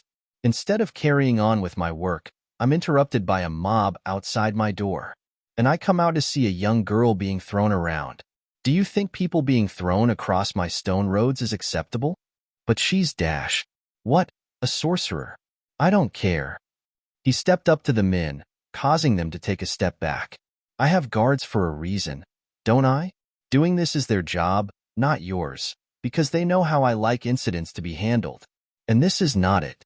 So from now on, if any sorcerers are reported, they are to be handled and brought to me by my guards. And if this happens again, or I hear that a young girl has been abused before receiving proper judgment from me, then I'll be throwing you into the dungeon. Audius' voice reverberated across the plaza, catching the ears of everyone nearby. The 2 men, the targets of his reprimand, had their faces twisted in humiliation and anger. Humph, you puny fucking child. One man who had been put on the back foot mustered up his rage and took a step forward, as if to confront Audius. Halt! But he was stopped as Sir Point stepped in front and launched out his leg, kicking the man square in the gut and sending him to the floor. He drew his sword, pointing it at him. You are in the presence of the city lord and the son of Duke Fawkes of the Verlenium Empire. Attempt anything, and I will relieve you of your head. Ack! The man groaned as pain racked his body, the hard stone floor merciless against his soft body. Audius tore his gaze away from them, looking back toward Grace. Inwardly she was sneering, wondering how the man enjoyed feeling what the girl just had been. He smiled a bit, guessing her thoughts, and motioned to the nearby guards. Take her away. Sir. 2 guards saluted and grabbed the sorcerer, and the Baron followed them to a secluded area within the manor. Grace watched as Audius turned back to the man who was regaining himself on the floor. He stepped forward, calling off Sir Point and standing over the man. He looked around. The citizens of my city are not to dirty their hands with the responsibility of handling sorcerers. They are powerful, capable people that may retaliate if you try to harm them. That is why you are to report their presence to me first and foremost. For your own safety, allow my guards to handle the danger. I don't wish to see blood on my streets, especially not the blood of my own people. With that, he put his hand out toward the man on the floor. The man looked up at him, still angry, but not unwilling to accept the gesture. He took Audius' hand and was pulled up. Audius dusted the man's shirt a bit before patting his shoulder and smiling. There's no reason to interrupt our lives with unnecessary work and worry. Let me take care of everyone while you all worry about what to have for dinner. Here. He reached into his jacket, pulling out 2 notes for 100 coin each. He placed it in the 2 men's hands. If you successfully report a sorcerer and we catch her, then you will be rewarded with 200 coin. Consider it a thanks for keeping the city safe. Ah, thank you, Lord Audius. The man quickly changed his demeanor, bowing in thanks. All the bystanders were also surprised. 200 coin wasn't a small amount, being a few weeks' worth of pay for the average person. And with that, everyone was sent off and dispersed, Audius retreating to the manor. Grace questioned me as we walked. Why were you so nice? And what's with the reward? I don't need my citizens hating their city lord. And if we want to find more sorcerers, why not pay the people to do it for us? I smiled at her, and she just sighed in acceptance. A small expenditure that helps us immensely. Not that sorcerer awakenings are common. Now, let's get the details on our new guest. Walking through a few halls, we found the sorcerer in one of the empty rooms. As we discovered that she naturally healed herself, there was no need for treatment. Taya had already arrived, and seeing us walk in, the guards took their leave. All that was left were myself, Grace, the Baron, Taya, and her father Sir Point. I took a seat on a chair near the bed, Grace standing behind me. Taya was sitting on the bed with the new girl. Her name is Rachel. Taya spoke her name, and I took a moment to observe her. She had blonde hair and what seemed like green eyes. Her tattered clothes also revealed a large bust despite her shockingly toned body. It was like she was a dedicated athlete, which didn't exist in this world quite yet. The dirt that covered parts of her body, primarily her hands and bare feet, indicated that she was either homeless or on the run. How old are you? 24. She responded with a young yet dull voice, seeming more youthful than she was. I looked her in the eye. You don't look like you've been in this city for long. Where did you come from? I was told that you'd know the name Gentle Snow. She sent you? My eyes widened a bit as Rachel nodded. She found me in the mountains, told me to come here. Well, I'm quite flattered. I couldn't help a smile. It seemed I had earned Snow's trust if she was sending people to me instead of having them join her militia. Grace looked at me questioningly, though. Who's Gentle Snow? A friend I made a while back. Taya met her too. I pointed to Taya, who flushed a bit. Why, you know about that? Of course. She wasn't particularly happy when she wasn't able to take you away from me. Oh. She lowered her head with embarrassment, earning a weird gaze from Grace. Anyway, I turned back to our guest. You must know that I harbor sorcerers here. Taya is one, as is my sister Grace. So long as you stay within the manor, you'll be safe. Not many people know your face, so you could probably go outside so long as you keep your head down. Still, Give it some time to let everyone forget about your arrival. Though, besides that, I looked at her curiously. How did you get caught anyway? I let myself get found. Rachel answered simply. I found someone who needed help, healed them in front of some men, and they took me to you. I knew I couldn't just walk up to the manor, so this was the best option to keep your involvement a secret. Well, I appreciate the thought, but that's also a dangerous move. What if someone had tried to kill you themselves? I'm not exactly afraid of getting hurt. She answered back with eyes that made me curious. In those pupils, the expression, and the body language, I could sense a high level of apathy. There was no indication that she cared about anything pertaining to her situation. Not even news that I harbor sorcerers earned surprise or relief. She shrugged as I pondered. Besides, healers are valuable. If any other noble found out that a healer had been killed, the offender would be executed. Sure, we're sorcerers, but healers are too useful. That's true. I nodded before standing. Well, welcome to Northtown, Rachel. Tell Grace about anything you need, and Baron Viral will brief you on everyone who does and doesn't know about our secret. And if you have any questions for me, I'll be in the study. Now, if you'll excuse me. With that, I left the room. There was still loads of work to be done. I heard Grace begin discussing things with everyone as I left. Chapter 14 Burn. Over the next couple of days, Rachel never came and found me for anything. And since I had the looming threat of complete annihilation hanging over me, tending to her was lower on my list of priorities. Besides, I was intending to leave the affairs of the sorcerers to Grace. I wasn't someone those girls could easily connect with, simply because of the fact that I wasn't like them, and I was a man who they couldn't be sure to trust. Even though Rachel was willing to risk herself to come to me, she always looked ready to run away. I'm sure her powers of healing gave her much confidence. No wounds could stop her, and I was sure that her powers went deeper than just healing superficial injuries. What did it mean to be able to be capable of cellular regeneration? It wasn't as simple as sealing lacerations. It was the body's ability to restore itself to its most optimal and prime condition. Rachel's body kept itself perfect at all times. This means she was physically without flaw and blemish. I could see it in her pale skin.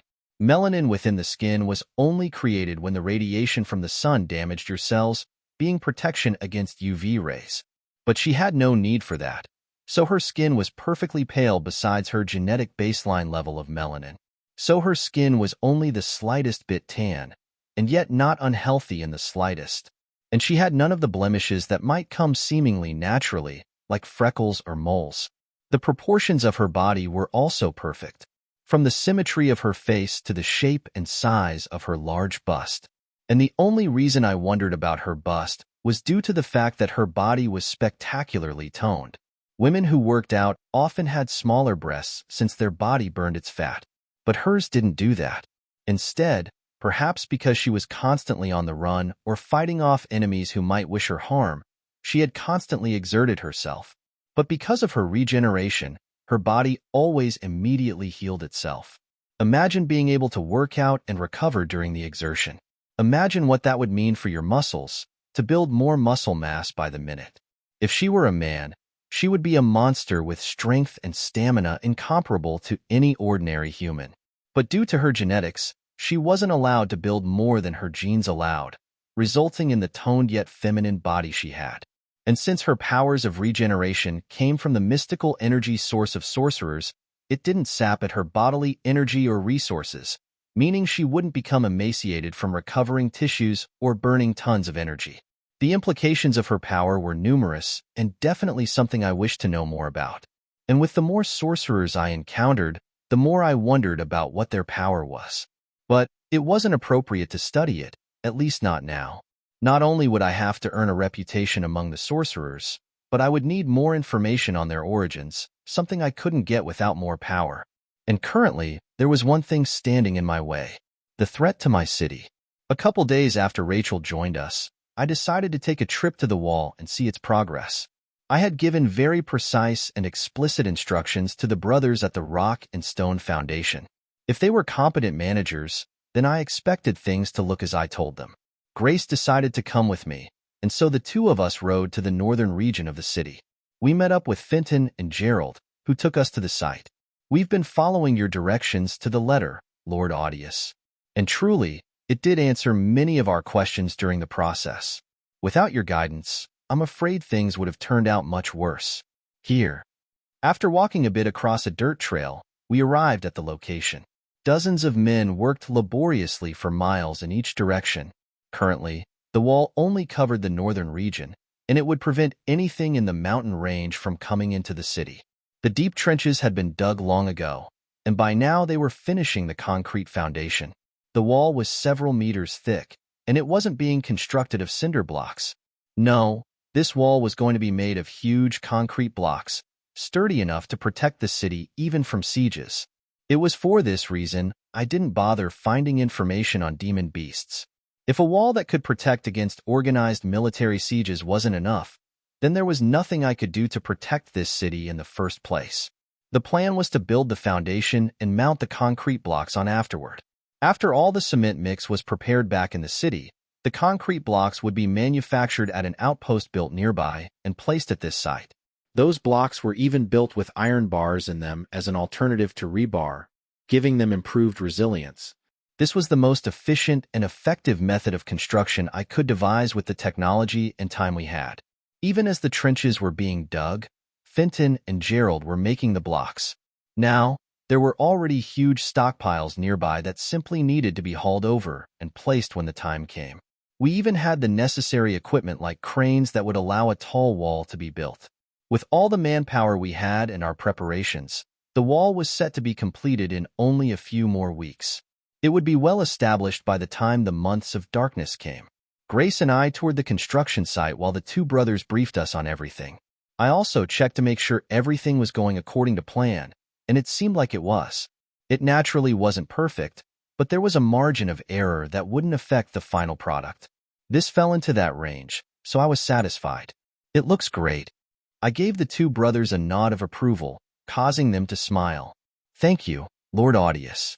We know this is important, so we've been making sure to personally oversee everything. Good.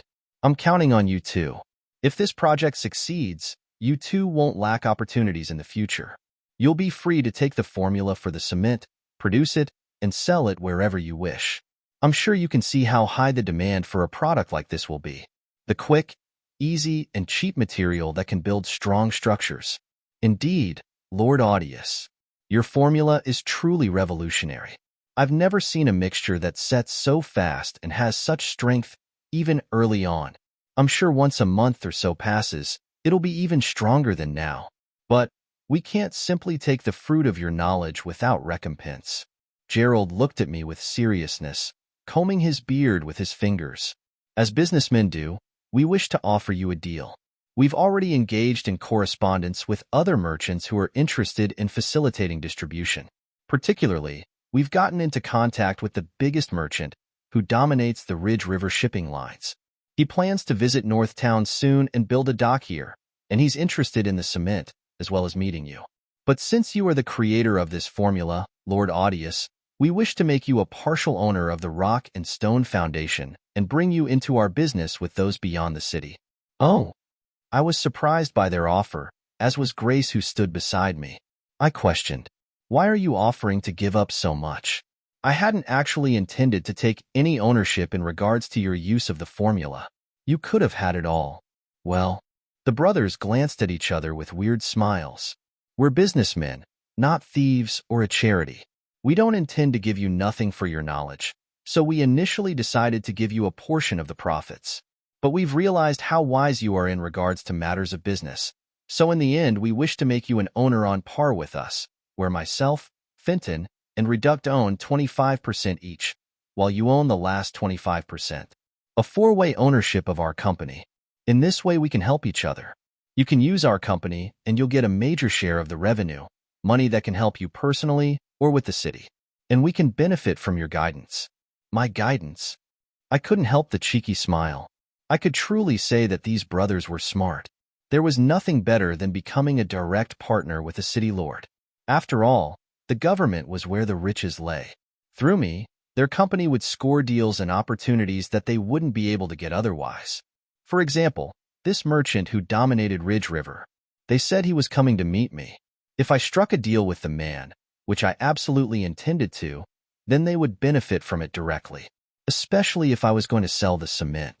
Sure, I would take a not-so-insignificant portion of the profits and ownership from them, but a small portion of big riches was better than a large portion of little wealth. I was their golden ticket, and I didn't mind that. The company would become another tool, and they were valuable and competent partners to have. I turned to them and put out my hand. Since you're willing to trust me so much, you won't be disappointed. I'll take your deal. Haha, that's great. We're glad to be working with you, Lord Audius. Tomorrow we'll come with a contract that will make you a quarter owner of the Rock and Stone Foundation. Understood. Well, gentlemen, this has been a worthwhile trip. Continue the good work on the wall. Yes. With that, Grace and I took our leave. She sighed on our way back in the carriage. So now you own 2 companies? Well, own one and partially own a second, but yes. To think so much would happen in such a short amount of time. To think that only a few weeks ago we were wasting away at Father's house. Now you're mining iron, producing cement, building a wall to protect against demon beasts. Her voice drifted. I had long told Grace about the corrupt rift, and while she had been shocked at first, she soon went along with my plan. Even if I failed to build up a defensive force, there would be time to evacuate the city. My plan was to bail if things weren't ready within 2 weeks of the months of darkness. But things were proceeding at lightning pace. The wall's foundation was already laid and setting, and weapons were being manufactured. Of course, my flintlock weapons weren't being worked on yet, but that would come later. Grace had confidence in me, especially after seeing my changes ever since my awakening. It made me feel weirdly nice, as if I'd accomplished something. By the way, she changed the subject. I talked to Rachel. Apparently she's a wanderer. She goes from city to city, stealing clothes and food to get by. She's been like that ever since she awakened 2 years ago. Apparently, she had been caught not long after her awakening and Grace's voice faltered a bit, catching my attention as her hands clutched her dress. Some of the people of her city decided to take things into their own hands and burn her, but her power kept her alive. It was only after they tossed her and the ashes of her bonfire into the dump that she crawled out and left. I was silent, contemplating the horror of that experience.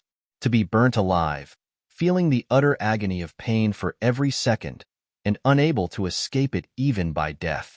I can't imagine what it would have been like to have your skin burned and regenerated, only to be burned again. For your nerves to be so horrifically overloaded because your body refused to let them die. It could take hours for only ashes to remain in a bonfire and be thrown out. So for hours, she sat there within fire and cinder, within the unending heat. I suddenly remembered the apathy I saw when we first met in the room, the total lack of care for what was going on around her. She had no doubt been twisted by that experience. Grace struggled to say her next words. We found her hurting herself yesterday. I guess she had taken a knife from the kitchen, but she was carving herself up. There was a lot of blood. I saw as a few tears fell down Grace's cheeks. She continued through her sobs. She said that it didn't matter since she couldn't die anyway. But I can't believe something like that happened. It's not fair. For her, her power is nothing but a curse. If she just hadn't been caught like that, if anything else had happened. I held Grace as she started to break down. As she cried, I looked at her while feeling great affection. To think she could be so empathetic. To cry for another person's plight. I understood that it was a horrible situation, but I held a certain level of detachment that didn't allow me to feel as she did for someone else. But seeing Grace cry like this made my chest hurt in an odd way. It reminded me that I wasn't who I used to be. I let out a short breath. I'll talk to her tonight. Chapter 15, Immortal. After the sun set and I was afforded a moment of reprieve, I made my way to Rachel's room. She had been living luxuriantly, considering her lifestyle beforehand. She got to eat as she wanted, was able to clean herself, and was dressed in clothing that wasn't torn to shreds and stained with blood. But none of it seemed to matter, considering her eyes that continued to look at everything with apathy. Lounging around on the bed with an assortment of fruits by her bedside, she looked like a careless noblewoman who only sought the pleasures in life, unable to bother herself with any kind of laborious task. She seemed slothful, detached, bored. But as I looked at her from the doorway of her room, I was able to see the issue that lied far beneath her stunningly gorgeous exterior. Her perfect shell hid the truth well, but not well enough. It's interesting to think how no fear equates to no survival instincts. Since even if I plunged a knife into your neck by surprise, it wouldn't bother you much. Rachel finally turned at my voice, yet still continued to chew on a fruit with dull eyes. Oh, Lord Audius. Thank you for saving me before. Saving you? I couldn't help but chuckle at the irony. Please, we both know you didn't need any saving. I mean, it's not like you can die anyway. That's true. Perhaps because she didn't expect my words, she responded with a bit of emotion. I nodded to the fruit she was eating. So, do you really need to eat to survive? No. My powers keep me from starving or thirsting, but I still get hungry and thirsty, so I like to eat. Plus, food like this tastes good. Crunch. She took another bite while I pondered. The depth of her powers truly were great. She could burn, starve, thirst, and nothing would kill her. She could be thrown into the barren desert and live indefinitely.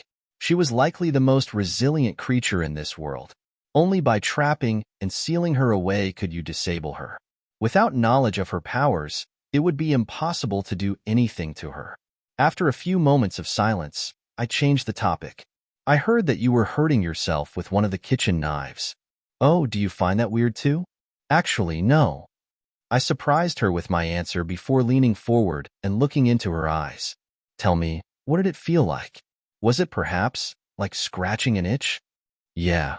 She brightened up just a bit, her focus turning away from her fruit and toward me. Sometimes it feels good. I do it every once in a while, otherwise I start feeling weird. Weird how? I don't know. Everything just starts to feel itchy. My skin gets uncomfortable and sweaty, and sometimes I cry a bit. She casually listed off her symptoms, perhaps happy that someone was interested in her reality. And in my mind, I confirmed some of my thoughts. First was that, for her, pain was like a drug. Having received so much of it after her awakening, her mind became severely desensitized, even if her body didn't. She needed it in certain intervals, like doses. As she said, things became itchy. It was uncomfortable, sweaty, and she experienced emotional distress. That was her mind going through a form of withdrawals. The emotional pain was a way to tell her that it needed to experience acute physical sensations. Mutilating herself was a way of feeling something, satisfying her mind and scratching that itch. But at the same time, since pain was like a drug, in order to make her healthy, she would need to get off of it. Of course, I wasn't planning to just lock her away in chains and force her through the withdrawals. She didn't deserve that kind of treatment. Instead, it would be a long process of weaning her off. She would need constant convincing, teaching, and motivation. She would need to discipline herself, understanding why she couldn't keep going this way and take her life into her own hands. But therein lay the problem. Her motivation, or lack of it. You know. I sat back and grabbed one of her fruits, taking a small bite. There's an interesting philosophical topic that some nobles like to discuss.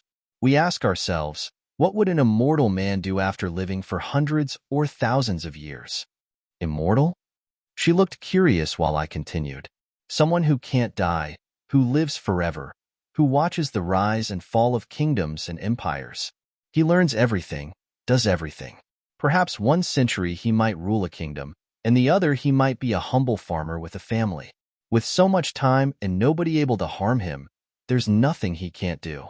But at some point, when he has done everything there is to do, and has felt everything there is to feel, what might he do to pass the limitless time in front of him? What do you think someone like that would do? For the first time, I saw Rachel focus on something. She pondered, perhaps using her own experiences to place herself in that hypothetical man's shoes. And at some point, she came to a conclusion. Nothing. She answered. There's nothing he can do except repeat what he's done. There's nothing new in the world for him. Even if he has a family, they would just die. So what's the point of anything? Right? He'd probably go insane. To know that everything you do will all mean nothing. To know that you will outlive your grandchildren and their grandchildren. That you can only sit there and watch as the world lives on without you. And to think, you might just be the same way. What? Rachel looked at me with both concern and confusion. I shrugged. Well, with your regeneration, you'll never get old. Old people die because their bodies wither and decay, but yours doesn't. So as far as you're concerned, you're immortal, just like that hopeless man. You'll live on for thousands of years. You'll watch as the Verlenium Empire fades and dies, all its people spawning generation after generation that'll build new empires. But none of them will outlast you. Wait, but I'm not immortal. No? But you can't die. I mean, you carve yourself up for fun, can starve and thirst for days and weeks, but your power as a sorcerer won't let you bite the dust. You've even been burned at the stake. Is that not immortality? At my words, Rachel couldn't find it in her to respond. As someone who couldn't fathom any more horrific and thorough way to die than through fire, she was realizing that there truly wasn't any way she could possibly pass away. And if she couldn't die, then she really was just like that immortal man. Hopeless and without purpose. Sure, she hadn't lived for more than a few decades, but her nihilistic attitude didn't care about that fact. She could only sink into the thought that she had no way out, that she was trapped in her body forever. Perhaps she had been hoping that in time, she would still die due to old age. That was her last hope, and why she decided to not care about anything except going day by day in limbo. But with even that gone, she had nowhere to go. The hope that she had an end was suddenly killed in her mind by my words, and her thoughts became so thorough that she began to silently cry while sitting atop her bed. Then, she began looking around frantically, whipping her head around to her pillow before reaching underneath. She retrieved a knife to my surprise, and before I could do anything, began plunging it into her body. The sight of blood spraying from her neck and legs was jarring even for me. And even more disorienting was how she didn't stop. No amount of stabbing or cutting inhibited her ability to operate. Her wounds closed fast enough for her to keep going, and not even suffocating would stop her. Wait. It was only when blood had poured onto the bed that I finally stood and tackled her. Restraining her proved to be shockingly difficult, though, with how freakishly strong she was. I don't want that, she shouted while spitting out blood and flailing against me. I just want to be normal. I don't want immortality. I don't want the pain.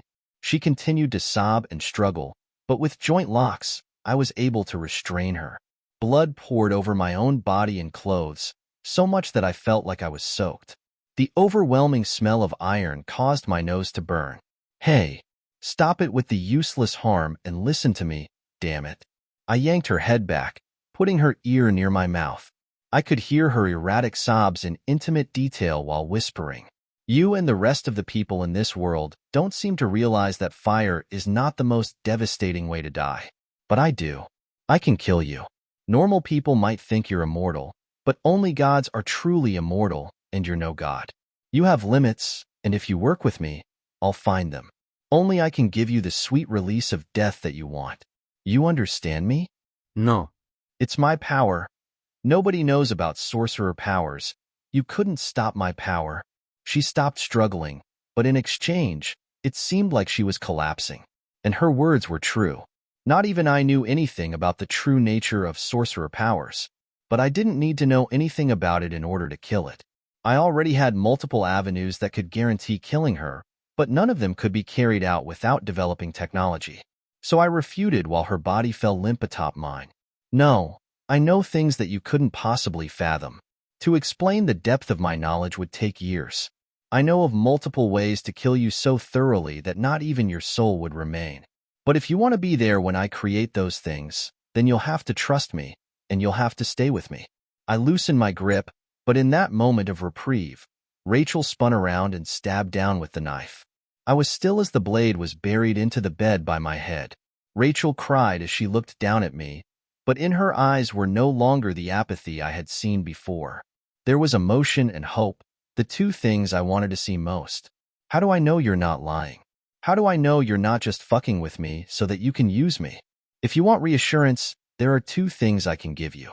I can give you information that can end my life, and in time, I will show you a weapon that I plan to build, a primitive weapon that's one step toward the death you seek. Tell me, She gritted her teeth and pulled out the knife, pointing it at my neck. I spoke just as calmly as always. The Order hunts sorcerers. All sorcerers happen to be female. However, I happen to be an exception.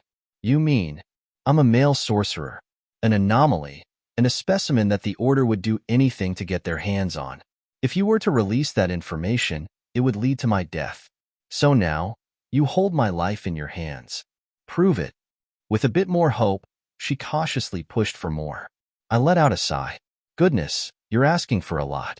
But here. I lifted my left hand and took off the white glove. Rachel was shocked at the horrifying scarring across my hand, but her eyes widened even more when my hand transformed, revealing the metal-clawed fingertips and the orb in my palm.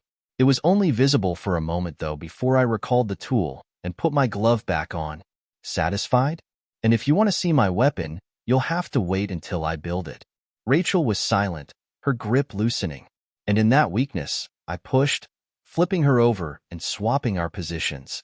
I pinned her arm with the knife down while looking into her eyes. Our faces were close, our hot breaths hitting each other. My knowledge isn't something you could understand, and the weapons I plan to build won't come until the future. So you're going to have to wait by my side until then. But I also don't do things for free. So until I kill you, you're going to have to do some work for me. At least that way you'll be able to see that I'm not lying about my knowledge.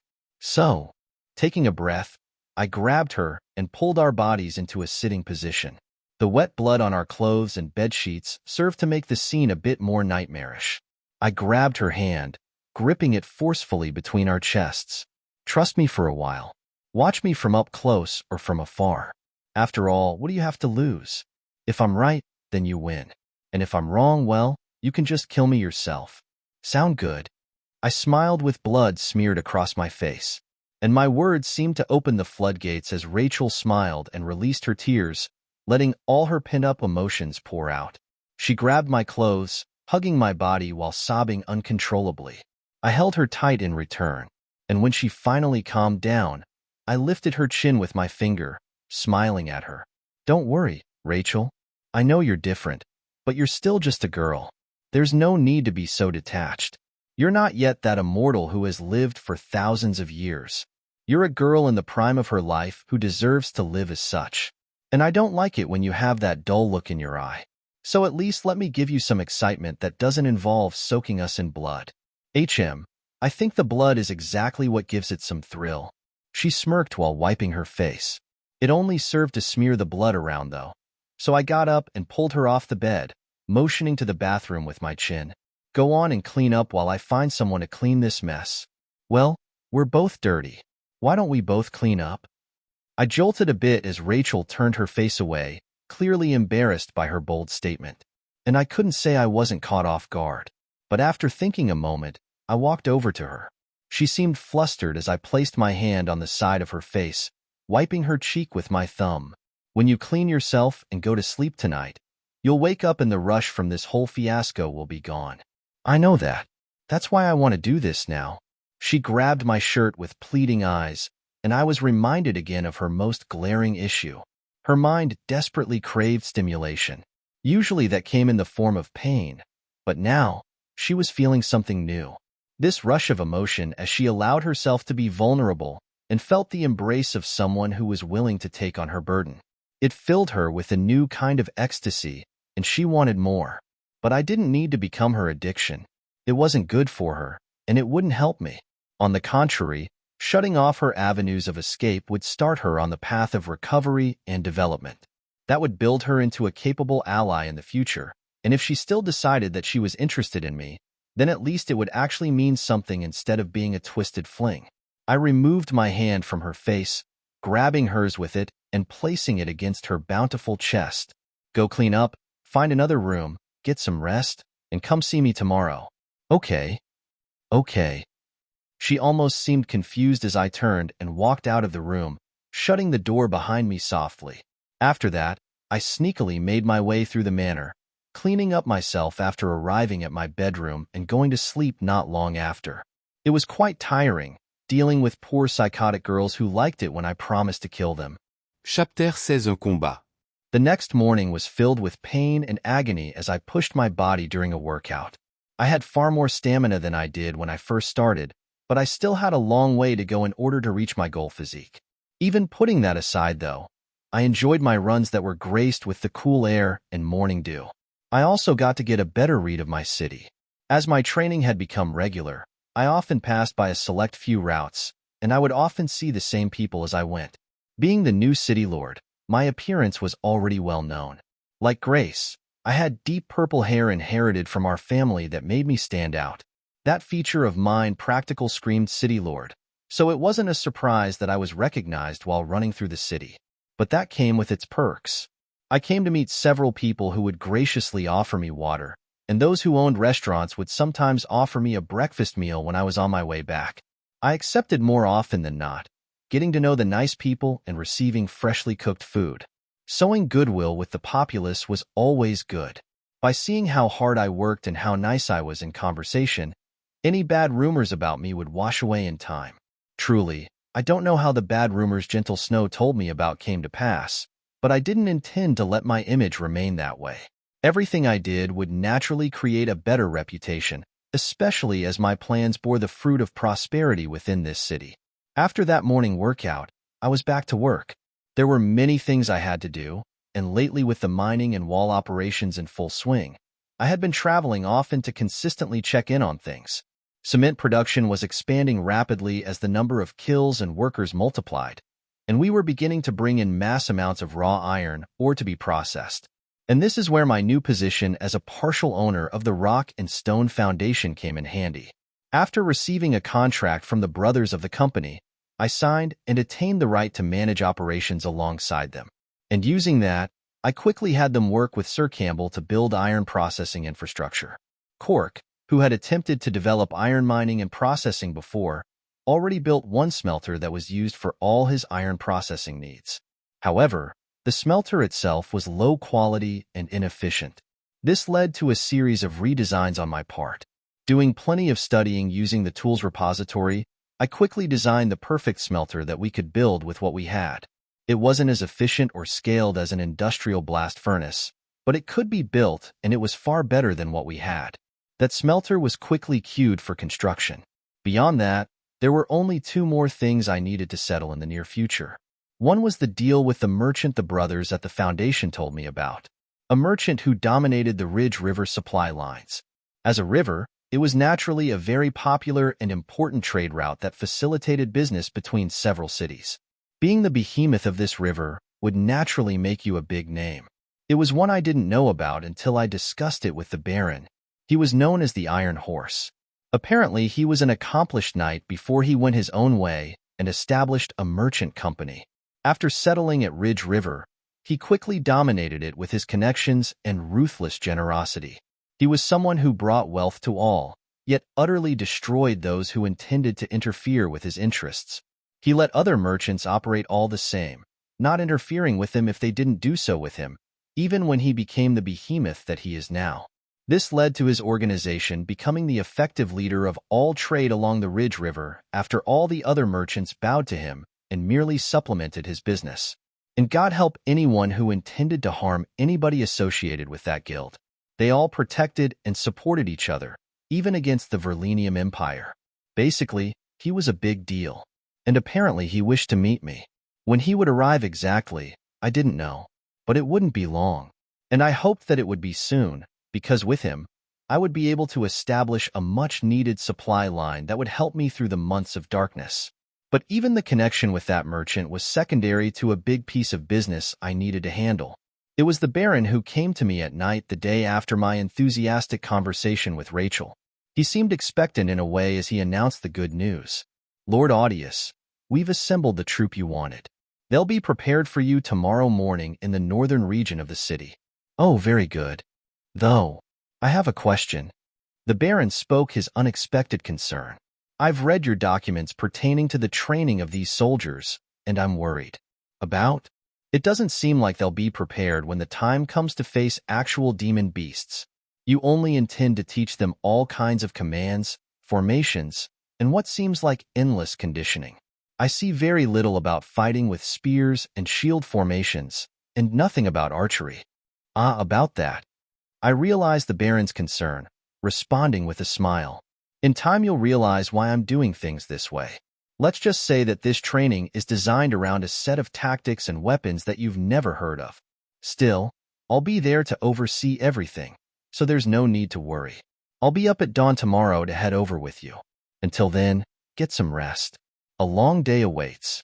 Yes, sir. He simply nodded and took his leave, deciding to wait and see how I would conduct things. And after he left, I quickly got another guest. I lifted my head just as I put it down to do work, looking at the beauty who walked through the door. Rachel flicked the door closed and approached my desk, leaning over its front to face me at eye level. I'm itchy again, and I know of a few things that'll scratch it. And you're here, Dash, so you can scratch it. I was silent as I looked her in the eye. She looked quite heated. She needed something to stave off the hunger of sensation, and it seemed like she hadn't forgotten what she wanted last night. Of course, it seemed she came here with multiple options as well. She threw a knife onto my desk, looking at me with expectant eyes. Pick. Between? What you walked away from last night, or what I've been doing that drenches my beds in blood. And I want you to do it. It's better with someone else. Someone who understands. She practically crawled on the desk after grabbing the knife. And when she looked at me, she stuck out her tongue, running the blade down it and drawing blood. The wound healed quickly, leaving her to taste the bit of red liquid in her mouth. It was erotic in a dangerous kind of way. Yet, all it did was cement in my mind how much help she needed. Still, at least she was coming to me. Taking a few seconds, I eventually stood up. With one hand I took the knife, and with the other I grabbed her hand. Like that, I pulled her along as we left the study. But it wasn't a bedroom that I walked to. Instead, I headed to the garden behind the manor. It was a small field filled with a few trees and plenty of pretty flowers. It was also where I did strength training. Outside? That's rather embarrassing. You wanted me to cut you with this knife? I asked, overlooking her comment. She nodded weirdly. Yeah, I guess. Right, because being hurt scratches that itch. In that case, let's do something that'll help me as well. I spoke while stripping off my jacket and boots, leaving me in a shirt and pants. Then, I began jumping around on my toes, swinging my arms around and loosening my body. She looked at me confusedly, until suddenly, I came at her, and I lifted my leg, swinging it while using the rest of my body as a source of torque. My foot swung around, and before Rachel knew what was happening, she was slammed right in the arm by her side. I could hear a distinct pop as she was sent to the floor. What was that? She groaned while standing. Then, she lifted her arm. There was already a big red bruise on it, fresh with blood. I had no doubt fractured her arm, but in mere moments, the blood was washed away, and her arm seemed to realign its bone. I watched for a short amount of time as she healed completely, and the entire time, she looked totally unbothered. It was more surprising than anything. I nodded before bringing up my arms. You want to be hurt, right? Well, I need to teach myself how to fight. So in order to kill two birds with one stone, I'm going to scratch your itch for you whenever you need it through hand-to-hand combat. And there's no reason you shouldn't be learning to fight either, so it'll help both of us in more ways than one. I don't mean to offend, but that only hurt a bit. She pointed to her arm. How will you scratch my itch when only knives have been able to? How about you trust me and watch? Given time, maybe you'll be thanking me. I smiled before diving in again, and she just stood there as I threw a right hook into her gut. My fist drove through her tight abs, and she couldn't help but cough as all the air rushed out of her lungs. After the punch, I followed by throwing up my elbow, striking her in the chin. Her hunched body rose right back up, and as she unsteadily teetered, I grabbed her arm, turning my body and using my momentum to throw her over my shoulder. Her body shook the soft ground as she violently landed flat on her back. After that I backed off, watching as she laid there without breathing. And after a minute or so, she smiled. Heh. Ha ha ha. I could hear her strained chuckles as her wounds healed completely. She climbed back to her feet, looking almost perfectly fine. That was kind of fun. I've never been thrown like that. Made me a bit dizzy for a second. Then your power is just as monstrous as I thought it was.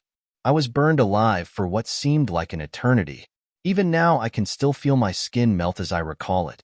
I've had my hands torn off by wolves in the forest, and guards have driven their swords through my chest. A few hard hits won't do much. Good to know. Then let's continue. Diving in again, I started throwing out more kicks and punches. At first, Rachel just took it all. But then she started moving around, becoming more active while attempting to counter my attacks. Her wounds could heal in mere minutes, but if I gave her injuries faster than she could heal them, then her pain would build up. She enjoyed this and therefore didn't bother retaliating much. It was incredibly tiring on my part, even damaging for my own body. I received bruises on my legs and hands from dishing out the blows, but I continued through the pain and the exhaustion. I fought Rachel for over an hour. Only then did I finally stop as my body refused to move anymore. Rachel was left on the floor, but given about 2 minutes, she completely healed. She walked over to my sweaty and bruised body with a smile. Hey, that was nice. I'd say it actually worked despite being different from the usual remedy. I feel good. Yeah. I waved, still heaving for breath. She chuckled before helping me up, guiding me into the manor where she got me a cup of water. After drinking it, I finally started to feel good enough to speak properly. I will do this once a day, either in the morning or at night. You sure? It seemed to hurt you more than me. It's a workout, so it helps me. And so long as it helps you, I'll continue. Well, it's not exactly what I wanted, but yes, it helps. And I must say, your skills are rather impressive. You broke quite a few bones. She smiled while getting me another cup. I just drank the water without responding. My skills were minimal, my body barely moving as I wanted it to. With greater strength, and as my body adapted to this kind of movement, I would hit far harder. My muscles just needed to catch up to what was in my mind. And Rachel was the perfect one for the job. I had no issues basically trying to kill her since she was practically begging me to mutilate her. Plus, it would teach her valuable combat skills, which would no doubt come to help me in the future. Granted, I had to admit how extraordinarily odd and messed up the situation was. But drastic conditions called for drastic and creative measures. All right, I'm going to bed. You also need to get rest. Not that I sleep, but okay. No sleep either? What a hot mess you are. Just noticing? She giggled as we walked back into our rooms. Chapter 17, Hope. Not long after I was notified of the corrupt rift, I had the Baron begin hiring guards under the pretense that we needed to expand our local security force. It had taken longer than I wanted, but now, we finally had enough men. Previously, Northtown only had 40 guards that maintained order for the city. Now, that force had technically been expanded. There were now 240 guards, but of course, the new 200 weren't actually guards. When I arrived at a field in the northern region of the city with Grace by my side, I could see 200 men of prime age standing casually in a huge group. At their helm was Baron Viral and a helmeted knight whose identity was David Point, Taya's father. I couldn't have Sir Point walk openly yet because after he decided to beat his wife, he had become a hot topic that wouldn't disappear for a while. But I could still use his expertise, so I made him work under the Baron. Those two would be the head drill instructors. Attention! The city lord has arrived. Attention! Shouts rang out through the field, but because it was morning and these new recruits were untrained, everyone was dull as they quieted down. I stepped up to a platform that allowed me to overlook everyone. All 200 recruits looked back at me with curiosity, a bit of anxiousness, excitement, and some suspicion. Ever since I had become the city lord, I had stayed out of the public eye for the most part. The majority of my days were spent in the study filling books worth of pages with information and plans. I was guiding every detail of the new operations within the city. I had only been seen a few times, and the most obvious time was the recent incident when Rachel had been brought to my doorstep. But other than that, only faint rumors had been going around about me. Of course there were the bad rumors, but because nothing had changed within the city itself, nobody paid much mind. Until now, my eyes went between the many faces of those who stood before me. All of you are young men, given this opportunity by Baron Viral. All of you have come here to become guards, those sworn to protect the city from threats both foreign and domestic. I can imagine the generous pay was what brought most of you here.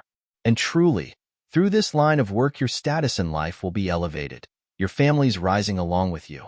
But do not make the mistake of assuming that your work will be anything like the previous 40 guards of this city. You all will be specially trained, systematically pushed to your limits, and educated in what it means to be a real soldier. I have personally planned every single day of the next month of your lives, and I promise you, you will be earning the generous pay I have stipulated in all your contracts. I had a charismatic smile as I finished my short speech, and contrary to my seeming glee, the 200 men below didn't seem as excited to be here as before. My final words brought them a bad omen in a weird way. I had made a standard contract for everyone here, and it was their salary, which was 80 coin weekly. That pay could only go up as they were promoted through my system of ranks. 80 coin was nearly double what the standard citizen normally earned. And as I had stipulated the salaries for each rank above the lowest, everyone was motivated. Who wouldn't want to become a knight captain and earn 250 coin weekly? I looked down toward Baron Viral. Baron, please open the first page of your guidance book and begin the first day of these recruits' regiment. Yes, Lord Audius. The Baron nodded and opened the book he had on him. It was one I had personally written, consisting of nearly 100 pages that detailed every single day of the next month. The Baron was required to understand the day's plans in advance so that he could properly train these future soldiers. We will begin with a 10-mile march along the length of the wall. Now group up into 5 groups of 40. The Baron began yelling and instructing the mass of recruits. At the same time, I stepped down from the platform and caught David Point before he walked off. Sir Point. Lord Audius. He bowed. Despite being older, it seemed he didn't have any qualms about displaying his complete and utter servitude. I pat him on the shoulder, glancing at the recruits. You were a soldier, Sir Point, and you must realize that I am not creating this troop for nothing. A great threat is going to befall this city, and these people will be the ones who determine whether all of us live or die. Understand this as you push these people, as you train them and educate them. Work with the Baron and raise these young ones so that they may be capable of protecting everyone when the time comes. A great threat? Of what nature? The knight asked a valid question, so I fed him what he needed to know. Demonic beasts. Mutated monsters. You were a hunter, Sir Point. That means your knowledge will be valuable, conducive to preserving the lives of these young men when this threat bears its fangs. Still, know that the training program within that guidebook is of the utmost priority. I am training them for a very specific purpose. I understand, Lord Audius. You have my word that these recruits will be shaped to your will. Now go help the Baron. I let him go, the knight saluting me before running off to assist the yelling Baron.